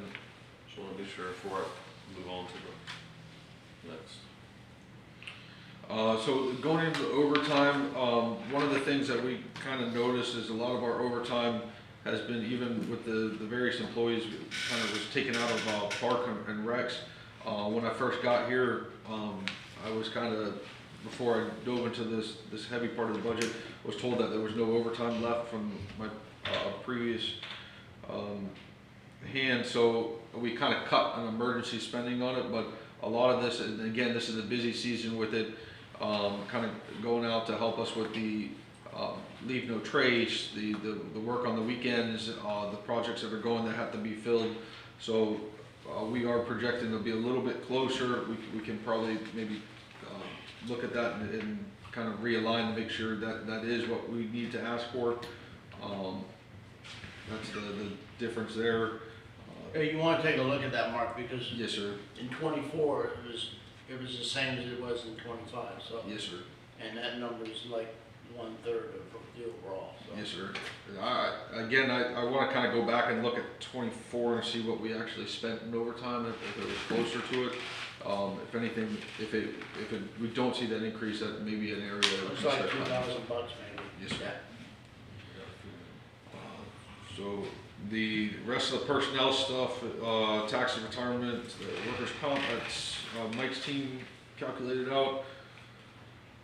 We are asking for some professional services. That kind of helps us with what we kind of saw going on. We kind of doubled it to make sure that we have the increase. Last year it wasn't even in the budget, and we had spent that, so that's where that's coming in.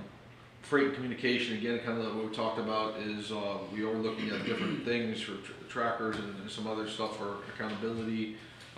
And some of the equipment coming in for those, like the hydraulic rams that we're ordering, they're a little bit costly on that freight to get here. Utilities, self-explanatory there. Leases and rentals, it does show a 0 right now. Oh, go back up, Yeah. go out back up to Which one? utilities. Utilities? Yeah. You see you look at the year to date, Yes. the 25. Yeah, That one. and you compare that to 24, and 24 is like Yes, sir. 33,000. I'm not. Yeah. All right, that's an Yeah, area. just an we- area look you at gotta that. look Yeah, that's an area we need to look at. Okay.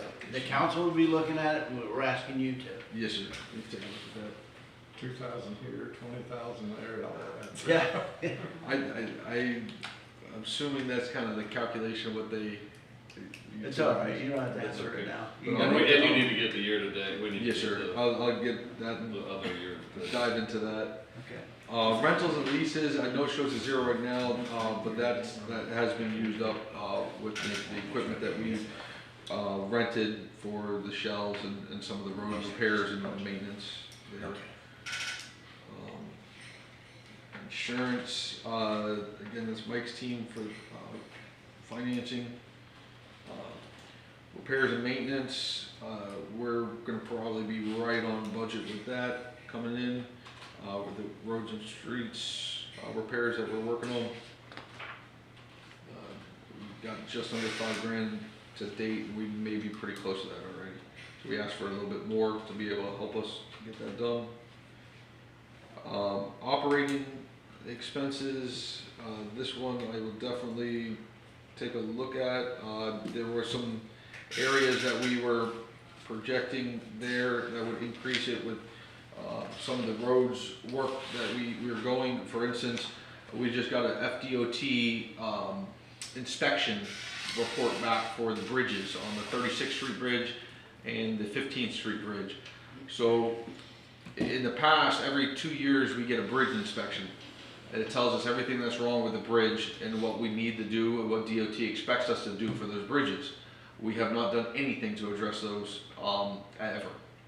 So like the 36th Street Bridge, we have to install 4 guardrails on all the approaches to it coming up, signage and markings, and there's a lot of things there. So that's where we see kind of that significant increase, is that's stuff that we got to get done. Have we asked the state if they would replace those? Wouldn't DOT replace those? It's not a DOT maintained road. Right. We reached out to the Chipley for DOT, and we kind of been pushing them. Our 98's about the only thing they will take care of. But they do hold us accountable, and they do come and inspect every other year. So you have that under them back to? Yes, sir. That's kind of Under the road material and supplies, is that what you're? Operating supplies. Yeah, you went right by that operating supply. Yeah, the operating. You zipped right through that. Was it, he said that he would look into that, he'd have to get. Yeah. Look into it, but that was where some of that operating supplies we were calculating out with it. It's a little bit hard trying to get the numbers for the guardrails and all of that. That's stuff that we kind of right in the beginning of this budget we're faced with to get it corrected. So we are looking at that. We had to go back and pull every one of those bridge reports once we got it. I know you said, it's not to get too much into it because it is what it is, they told you to do it, but you talk about 36th Street, you know, that bridge wasn't completed until after the hurricane, so I'm very surprised that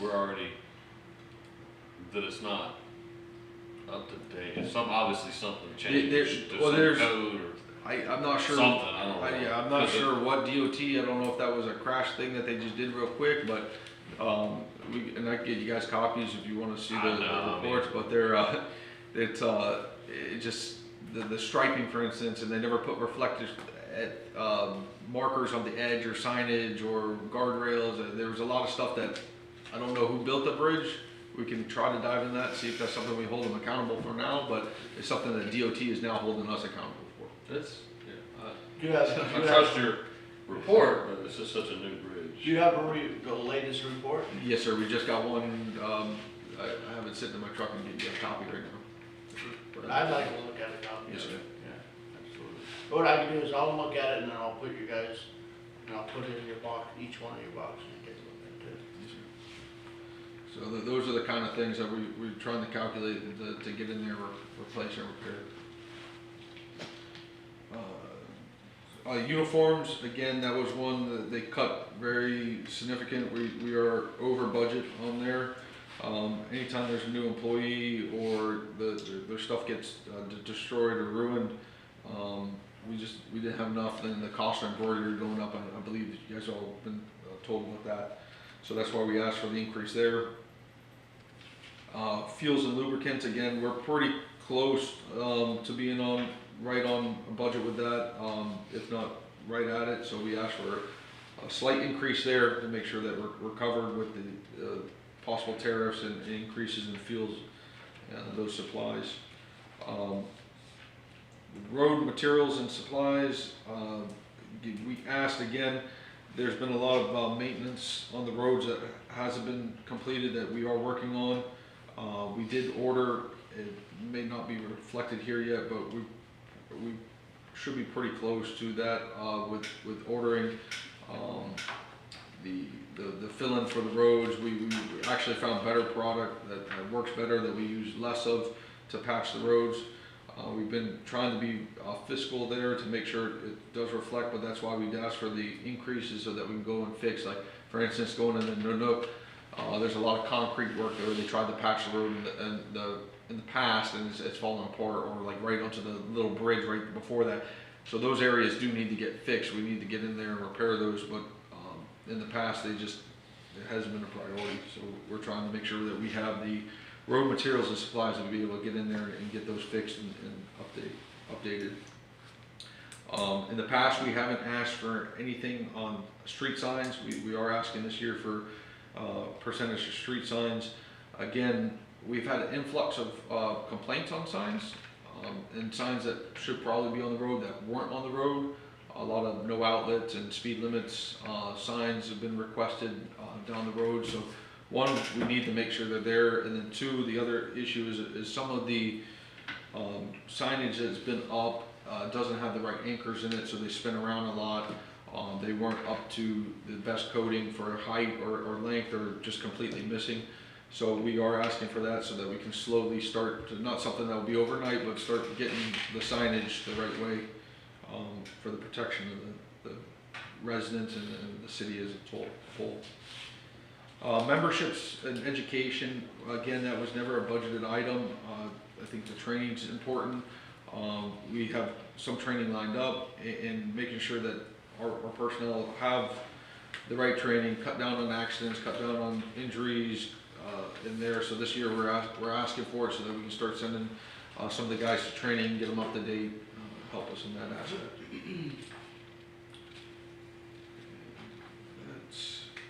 Jumping down to Mark, real quick before you go there, yes, sir. just wanna understand this, so everybody, I think they see it, but, so you merged the machinery and equipment, the 15 that we had budgeted last year. We don't know, obviously didn't spend any, but you've been putting, it says merged into 5,200. I put it into operating supplies because when the budget came out, we had 2 machinery and equipment lines. We don't have 2 machinery and equipment lines in the general ledger. So all the funds actually went down into the capital portion of it, and we can't have an account with 2 exact names. So we took that monies and we're just gonna add it to the operating supplies and get rid of this account that really doesn't exist. That is not a valid account, 541-5500. Okay. That's part of the reason you see the 140. That's what it was. That's what I'm trying to give you a little Yes, sir. credit to. Yes, sir. It was, so some of this is a little bit of Mike's magic to get things aligned the right way for the budget, so it kind of throws us off a little, but that's part of that moving on.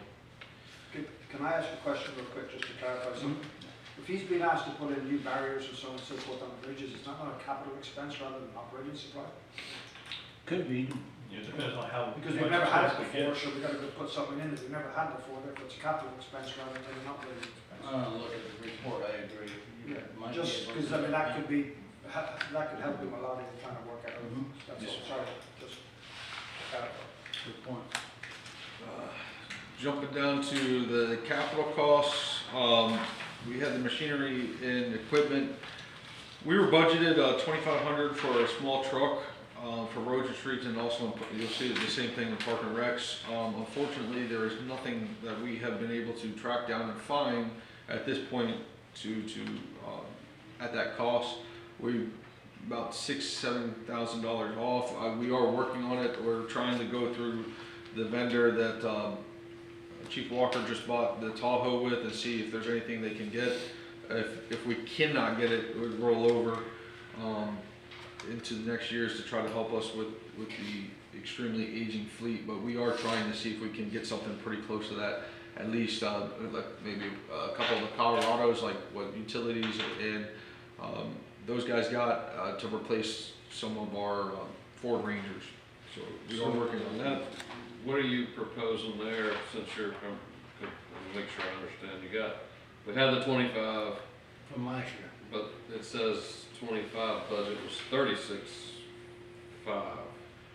That 36.5 was the 25, and then it was also some of the zero-turn mowers that. Oh, yeah, the they had 11.5 for the Absolutely zero expensed turn, out, but that sure. should be expensed out, so we got 25, but then you're saying 59, And I was looking at that number, 225. and I can't remember what I put in there. I usually have a formula, and I looked, and it didn't have one on that cell. I will find out what makes up that 59. Yeah, because basically we need another 10K for the one truck with the 25, that's the way I look at this. Yes, sir. So you're gonna try to do that by the end of the year also, huh? We're trying to see if we can get it. I've been Oh. I've been through Garrett's dealers, I've been through Duval, like, got like 6 or 7 dealers trying to track something down that we can afford within the budget, but, we're getting to that point where if I can't find it within the next few weeks, I don't think we can. But we'll have to push it and then ask for the increase there. Yeah, that's on the other. Yes, sir. I think we're gonna, I believe vehicle wise, we're gonna talk about Yes. the vehicles all together, I Mhm. believe.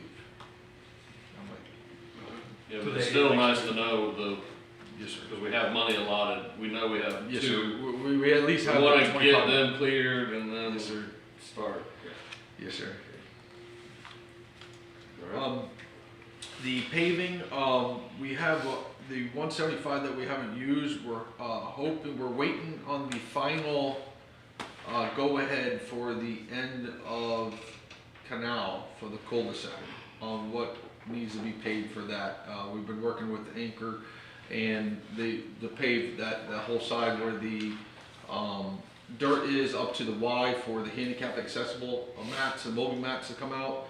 And some other projects, the paving company's coming out next week again to look at that, but we're waiting on the final, if that's gonna be a P, if St. Joe Company's giving us that land, what needs to be paved, and then that is projected to be, paved, during this fiscal year. We're just, the holdup is canal. So as long as we Yeah, know. that's not. Yeah, gonna that's happen. something. You're not gonna see that. So- I mean, reality, that's not gonna Oh, let The me, next month, happen. Yeah. couple months probably. let me get this. Should we pave the spots there now and? I don't think you should do that. We put, the 175 is from last year. Yeah, or this fiscal year. This Yes, fiscal, I call it, yeah, Yes, yes, we're sir. working on 26. Yes, sir. That was for various paving projects. Yes, sir. That was for what I take it as maintenance of Of our current streets. Correct. Well, what they did, last year's with that paving was what they kinda, from my understanding going through, it was like the back area here and some of the other stuff that they paved that wasn't previously paved. If it was intended for the re-road, we tried to work 15. That's why we're asking for the increase there to do 15. But we can move forward. The company's coming out next week to tell us what roads they can pave for 175. So that leads into the question, so we budgeted 170, are you saying we haven't really spent? Well, you're saying we must have spent something. That was the year previous. Year. That was, Wasn't Not this this one. fiscal year, the last fiscal year. We had but to, this fiscal year, we budgeted 170. if you remember, we did this same phenomena happened 2 years ago when Tommy was here. Public Works, at the end of the year, they had like $75,000 they had To paving. paving. I'm with Jason, I believe if there's streets that need to be done, they need to be done, don't wait on a project, because a project. they can- So what of that 175 do you think? I don't see it here, I mean, we're gonna go into, I don't wanna get too carried away, we got a lot of stuff. You know, What do you think we've spent of the 170? I mean, Nothing. We have not So we have spent one. 175. We have 175 for the paving. That's why the paving company was coming out next week. I got off the conference call with them yesterday. And they told, because at first they told us they could do 15. I guess they underestimated from the bridge, they did from the bridge to 98 is No. what they thought to repave. So that's way outside of that. now let me interject my Yes, sir. personal council opinion. Don't think, and I'm speaking for myself, and hopefully this is for the council. We got 170. I don't want you to think that you gotta rush out there and blow through the money. Yes, sir. It's budgeted for, and y'all speak up if I need, if you come to us and say, yeah, I had this, it didn't get, Didn't get done and well, rolled into. then we're looking at this future year and we need to put something with it if there's another project. Cause, you know, I don't want anybody taking advantage of us Yes, sir. either and just saying we gotta, what can we get for, I mean, I trust you to Yes, do sir. what's right. No, we But check into, keep your process going, yes, sir. but I wanna know where the money was and what's going on with the money. We haven't spent it yet, and that's one of the ones I didn't feel comfortable just going out there and, hey, pave what you can for 175. I wanna make sure we're getting the best bargain for it and that we're doing something we need to do, not just something to do it because we have. Cause I know we started putting it aside, and it's my first year, that we have internal streets that are failing and a lot of things that are going on with, and that's why I felt like we were trying to start getting ahead of. I think we're chasing, trying to spend, this reminds me of the end of the year, spend your money or you lose it. You know, that's so ridiculous, it's unbelievable. That is maintenance money, and I'm not chastising you, I'm telling you that that's maintenance money to take care of our streets for the fiscal year that we're in. Yes, sir. And we've done nothing over 10 months, that's not your fault. I'm just saying that it needs to happen. We need to take that 175 and use it on our streets. Yes, sir. And in this case, it's the end of the year, we're not gonna try to shove, I don't think we should try to shove a project in. So, Mr. Mayor, just there again, my clarification as a new council member. We're trusting our public works director at his discretion, the most critical areas to repair with that 175,000. Is that right? Correct. Yeah, I mean, it's in there. I don't think that's the kind of thing we would expect him to come back to the council and say, do I have permission to do it? Right. He's got it, Yeah, just do it. yeah. Can we take a break here? Is that- I gotta use the restroom. Me too. I'm glad, you're running the meeting, I'm glad you said it. You're way. 5 minutes. See what you started? I had to go, I couldn't hold it. Oh, you would? Oh, yeah. Yeah.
reporter, is that printer gonna bother, should we pause it?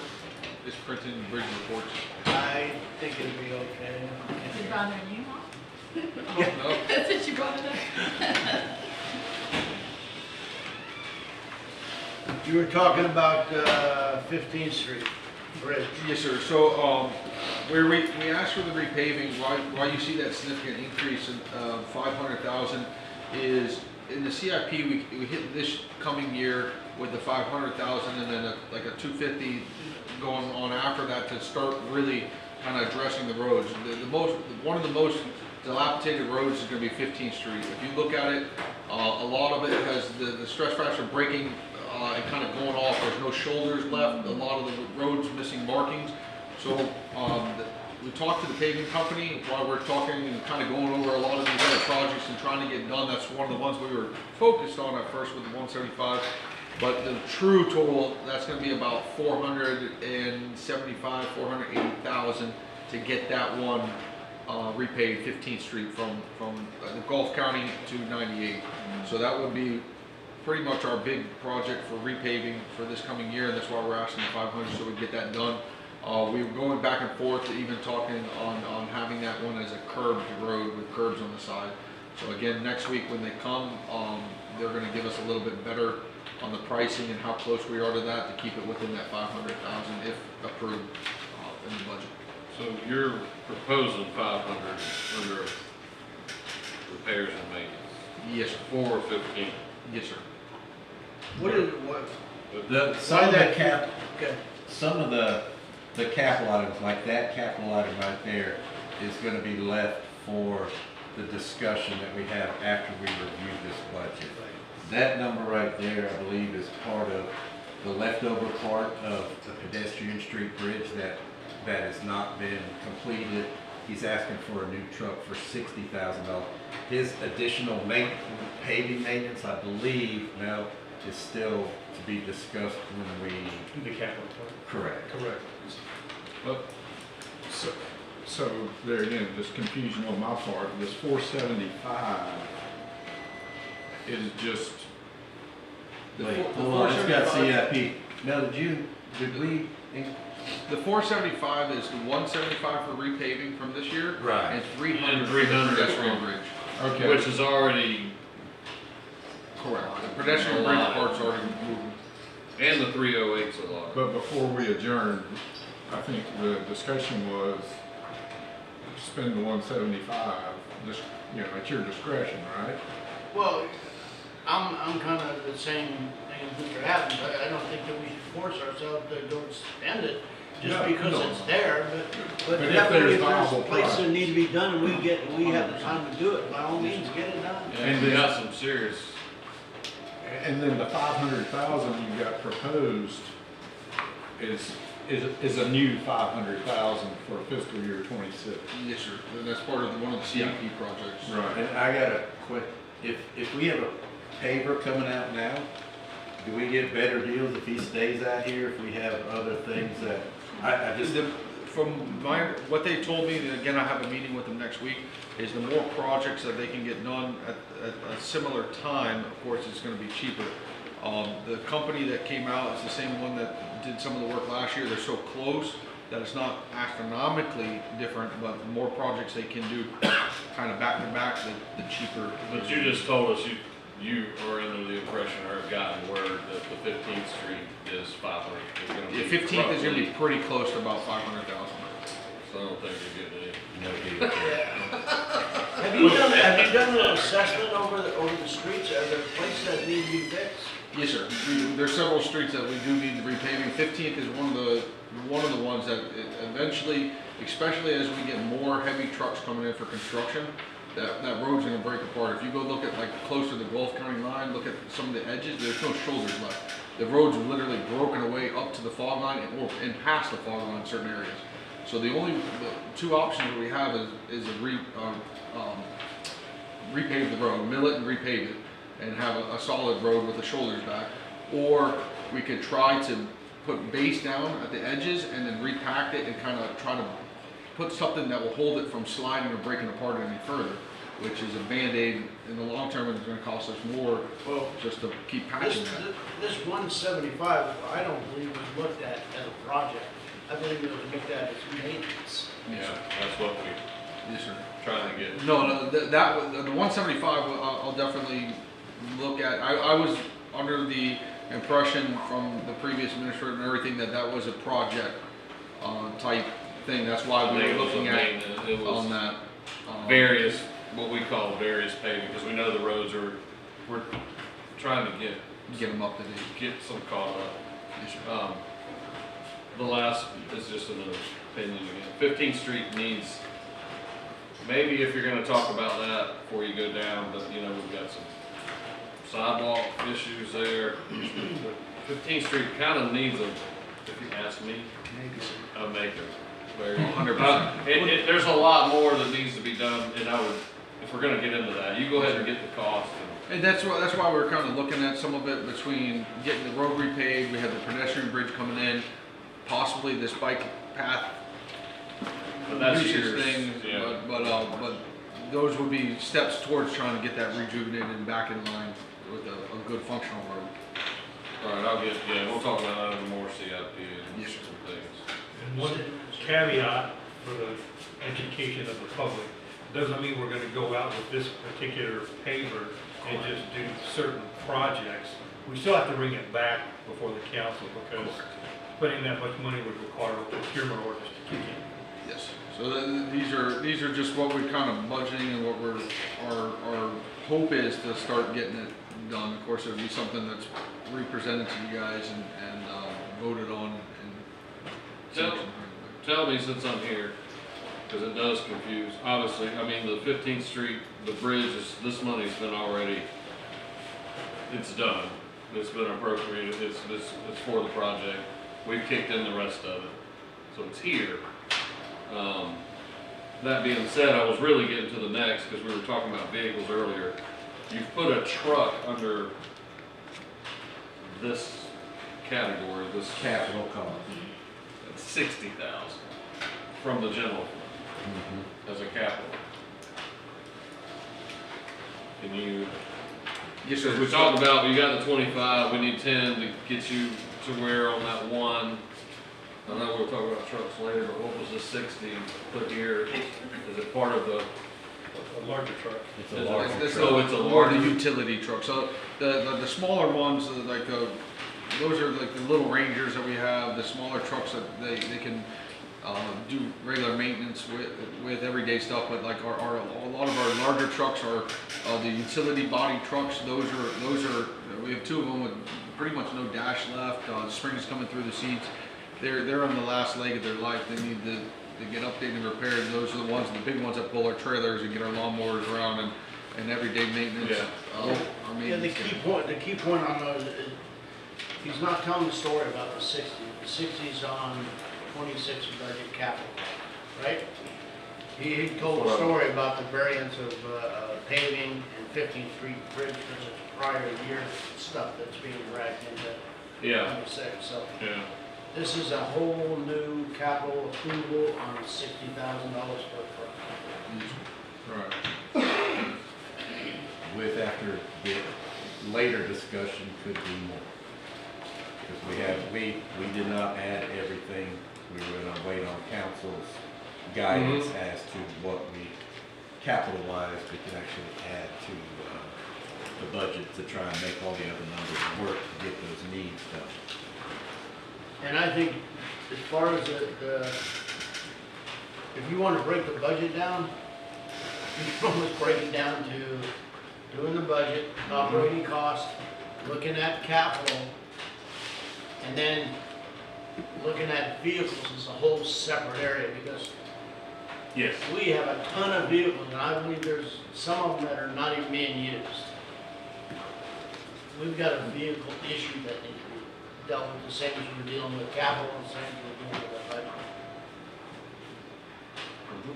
So, with that said, I think you can go ahead and move on from there, if that's it. Yes, sir. And Mark is up again with Canal and the top part again. There's the salary, and it's with a 5% COLA slash merit increase. Also in this department are the harbor master and assistant harbor master salaries, and there has been a request to up those from $7,200 to $10,000 per year. And once again, on that same note, I noticed you bumped the expense in this category on the bottom line, canal, from 50% last year was the percentage, and it's 75 this year. You'll obviously, That other canal, that other 25% of the canal was back over in, yeah, you'll get all that for us. yeah, all that list, previous year's list will be included when I add the other column. And where they went. Right. No, it'll be the same exact allocation. I'll show you last year's numbers in that sheet. What was the harbor master's, prior year? Is it 7,200? 72? 72. I'm not quite sure why it's in 24, because in 24 it was about 6,000. All right, thank you. And then So we see any of you guys, let's see, the wages for the harbor master, and then we go into the overtime. That the overtime is, where a lot of that comes from is, the dredging. This year, I'm not sure exactly, what happened with the dredging. There's usually a lot more overtime with it, associated. That's why we left it the same, because they're usually pretty close to achieving that. I'm not sure prior to my arrival why we lost some of that, or maybe it was just dredging easier with some of the beach work, or maybe because of the re-nourishment, it was just not as much dredging. But I would recommend that being one of our main issues, is making sure that's clear, is to keep it consistent, because we're usually pretty close to that. We have taxes, retirement, health insurance, and workers' comp that calculated over from Mike's department over to the new cost for this year. Jumping down to the operational cost. Well, let me make a statement here. Yes, sir. Sorry. If I'm looking at this right, this is kind of, just to go ahead and clear this number out, looks like we double dipped on that harbor master. Yeah. We've got it in the personnel costs, in the blue at 10, and then we've got it under other wages as harbor master as 10, so we'll just need to move. It's just showing, isn't it? It should be shown in the 119,590 is what I'm, but then it's showing down here again If you in total other up- wages. If you total up at the 119, yeah. See this, once you're done, it's really just on this sheet. You've got it here, 100% payout at 10, which is there, and then we've got it here as a line item. No, The numbers don't add up. Because my canal expense is 119, and then I separated a line item for the harbor master, which would be an extra 10. So the real cost would be 129. Combined. But That's why I was saying, those numbers, if you total them up, comes up it's 129, right? I just separated that Ah. since that's new. That would be an increase. So if you add, your total labor cost will be 129. all right, I'll look at it.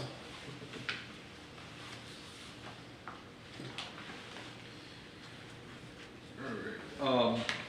Communication and freight, this area we have not spent, we left it the same. That's one I'll definitely take a look at and see if we can't cut some, little bit of savings there.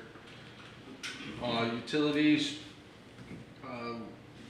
with the increase going up, and we're gonna be right at the limit of what we're projected for this year, on target with budget. So we did the increase for the typical increase that we'll see each year. Rentals and leases, we went up a little bit. We had some expense. It was moved around a little bit with the canal walls collapsing at the boat ramp for there. So we project, if that's not something that's repaired in the FWC grant, that's going to be another area that we will have to be addressing to repair, as the seawalls kind of go down further and further, so we left it about the same, that it will be pretty close if we have to rent for any more than a couple days. Insurance, we did, there is an estimated, decrease there with the calculations from Mike's team. Repairs and maintenance, we're about 9,000 under, because of the new dredge is not as much as maintenance. There are some upgrades and some repairs that we do need to make sure that we are keeping it as good as we can, and that means so a little bit of welding, a little bit of preventive maintenance with the rusting and all that, so that does last a long time. We don't want that new dredge to go out, so that's why we asked for a little bit of an increase, so that next year we go in, we can actually do a little bit more preventive maintenance on it and cut down on the rusting and cut down on the issues with it to make sure it does last as long as we can. Other current charges, I don't have my notes of what that was. I'll have to get back with the council on that. I apologize. Those other current charges are basically boat launch processing fees. So when the folks slide their card, that credit card company or that finance company charges us fees to use that. So those are the fees for the charges. Okay, that's where you put them at. Mm-hmm. So, it looks like we're over, we didn't have a budget last year, it's over. We proposed 3,000, looking at the most up-to-date, that may need to be a little bit higher. Refer to the harbor master, do you think that's gonna be astronomically more? I mean, we are up this year and last year. It's averaging $350 a month. But so if it's a monthly amount, then we know what the answer is. If it's 350, if it's 350 a month, you need basically $4 grand in your So budget. that should be closer to 4,000, is what we should be asking for on that. But then we bring in the money to pay out the money too. Correct. Yeah, but it's an income stream, you're just showing them where that money goes and afterwards. The operating supplies, does show that we haven't spent that much in that area. I do know that I believe we have actually spent more because of the repairs to the ramp. I'll get you the exact numbers, but I believe we are going to be pretty close to the, just under the $18,000 mark, but I'll get a better response back for the council so that you guys can see the accurate numbers there. There was some stuff that was coded in the wrong categories that we were in the process of moving around, so I'll get back with you on that. Fuel lubricant, we're pretty much right on target with that for this year. Only about $24 off. We do ask for an increase again with the tariffs and the potential of fuel costs going up. We are asking for about $400 increase there. Yeah, you might have missed it. You missed it. No, that's uniforms that Oh, he's this talking is- about. Oh, uniform. Oh, yeah. Yeah, sorry, these are Couldn't have been, I'm sorry, man. these are That was worth just letting It's something good for I know, it's probably get to the next one. uniforms. I apologize. Well, uniforms, we're pretty close. We do project with the cost of embroidery going up. The fuel lubricants, I think that's something that we can definitely probably look at cutting down and decreasing. I'll just say one thing real quick. Be real careful on that because that's also your dredging money. This year's been a relatively benign so far this year during the busy period. If you had a couple of storms, your dredge would be working 24/7 burning fuel to keep it back. So just be aware of that because you've not seen that. Yeah. It was $7,000 in '24 and $7,000 this year. He said that same thing? Yes. I'm just warning them. All right. Yeah, I mean, I think you could put, make it 10,000, you're still taking 25 out of the budget. 25 out. Yeah, right now as the storm season picking up, we may see a little bit, again, with the beach renourishment, the changes that were out there, it doesn't seem to be filling up as fast, so that's something that maybe we can cut down on. I wouldn't cut it astronomically, but I mean, maybe we can take a 20,000 out and keep it at about 15. That way we're close, and if we get a bad storm or we get out You there. saying you wanna do that? I'm not saying I want to. I'm all ears and got my pen. I want to. Everything else approved. I mean, we weren't going there, but you. Let me get with the council a little bit more. But that's something I'll definitely take a look at and see if that's something maybe we can cut and save some. Yeah, what we're looking to do here, Mark, you guys go over all this, make your adjustments over the next week or so. We get together on Friday and we're gonna look at a different set of numbers. But that's an area you need to look at. Yes, sir. And I put you down for 20,000. I'll be safe. So that kind of catches up. Like, and again, like we see in the past, some of the machinery costs and this and that. We obviously it's not in the budget, but one of the biggest things that we got to make sure that we do is our preventive maintenance, and that's where in the past we haven't really seen that. That's why I'm pushing to make sure that we do have our maintenance and repair budget, so that we can start doing that. And again, not to reflect that we haven't used that money in this year's budget, but that's something that I've really pounded into the guys and made sure that they understand. We have to, you guys buy something, especially as expensive it is, we got to maintain it, so.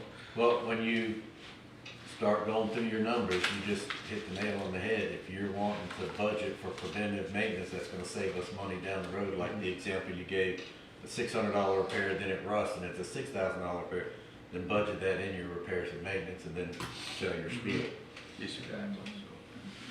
On the capital and grants, I think we've, I can dive into that if you guys need me to, but I think we all know that one pretty well.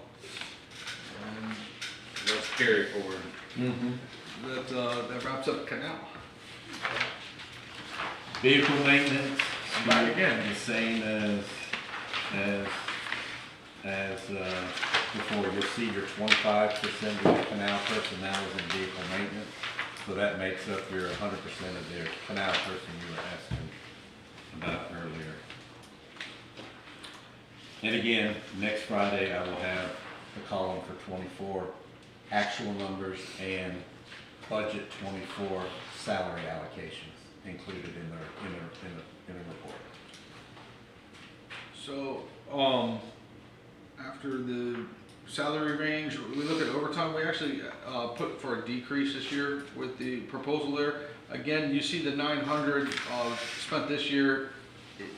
The reason that we kept that is a lot of our overtime for vehicle maintenance was being done outside of dredging, and when they're both our mechanics are dredgers also. So if they're tied out there for a 9-10 hour day dredging, and we need vehicle repairs, it's after the hours. So that's why we didn't take it out completely, but we are looking at the reduction there to try to save a little bit of money, but making sure it just, dredging is really the season. If we have a real big season where the sand's filling in and they have to be out there dredging every day, then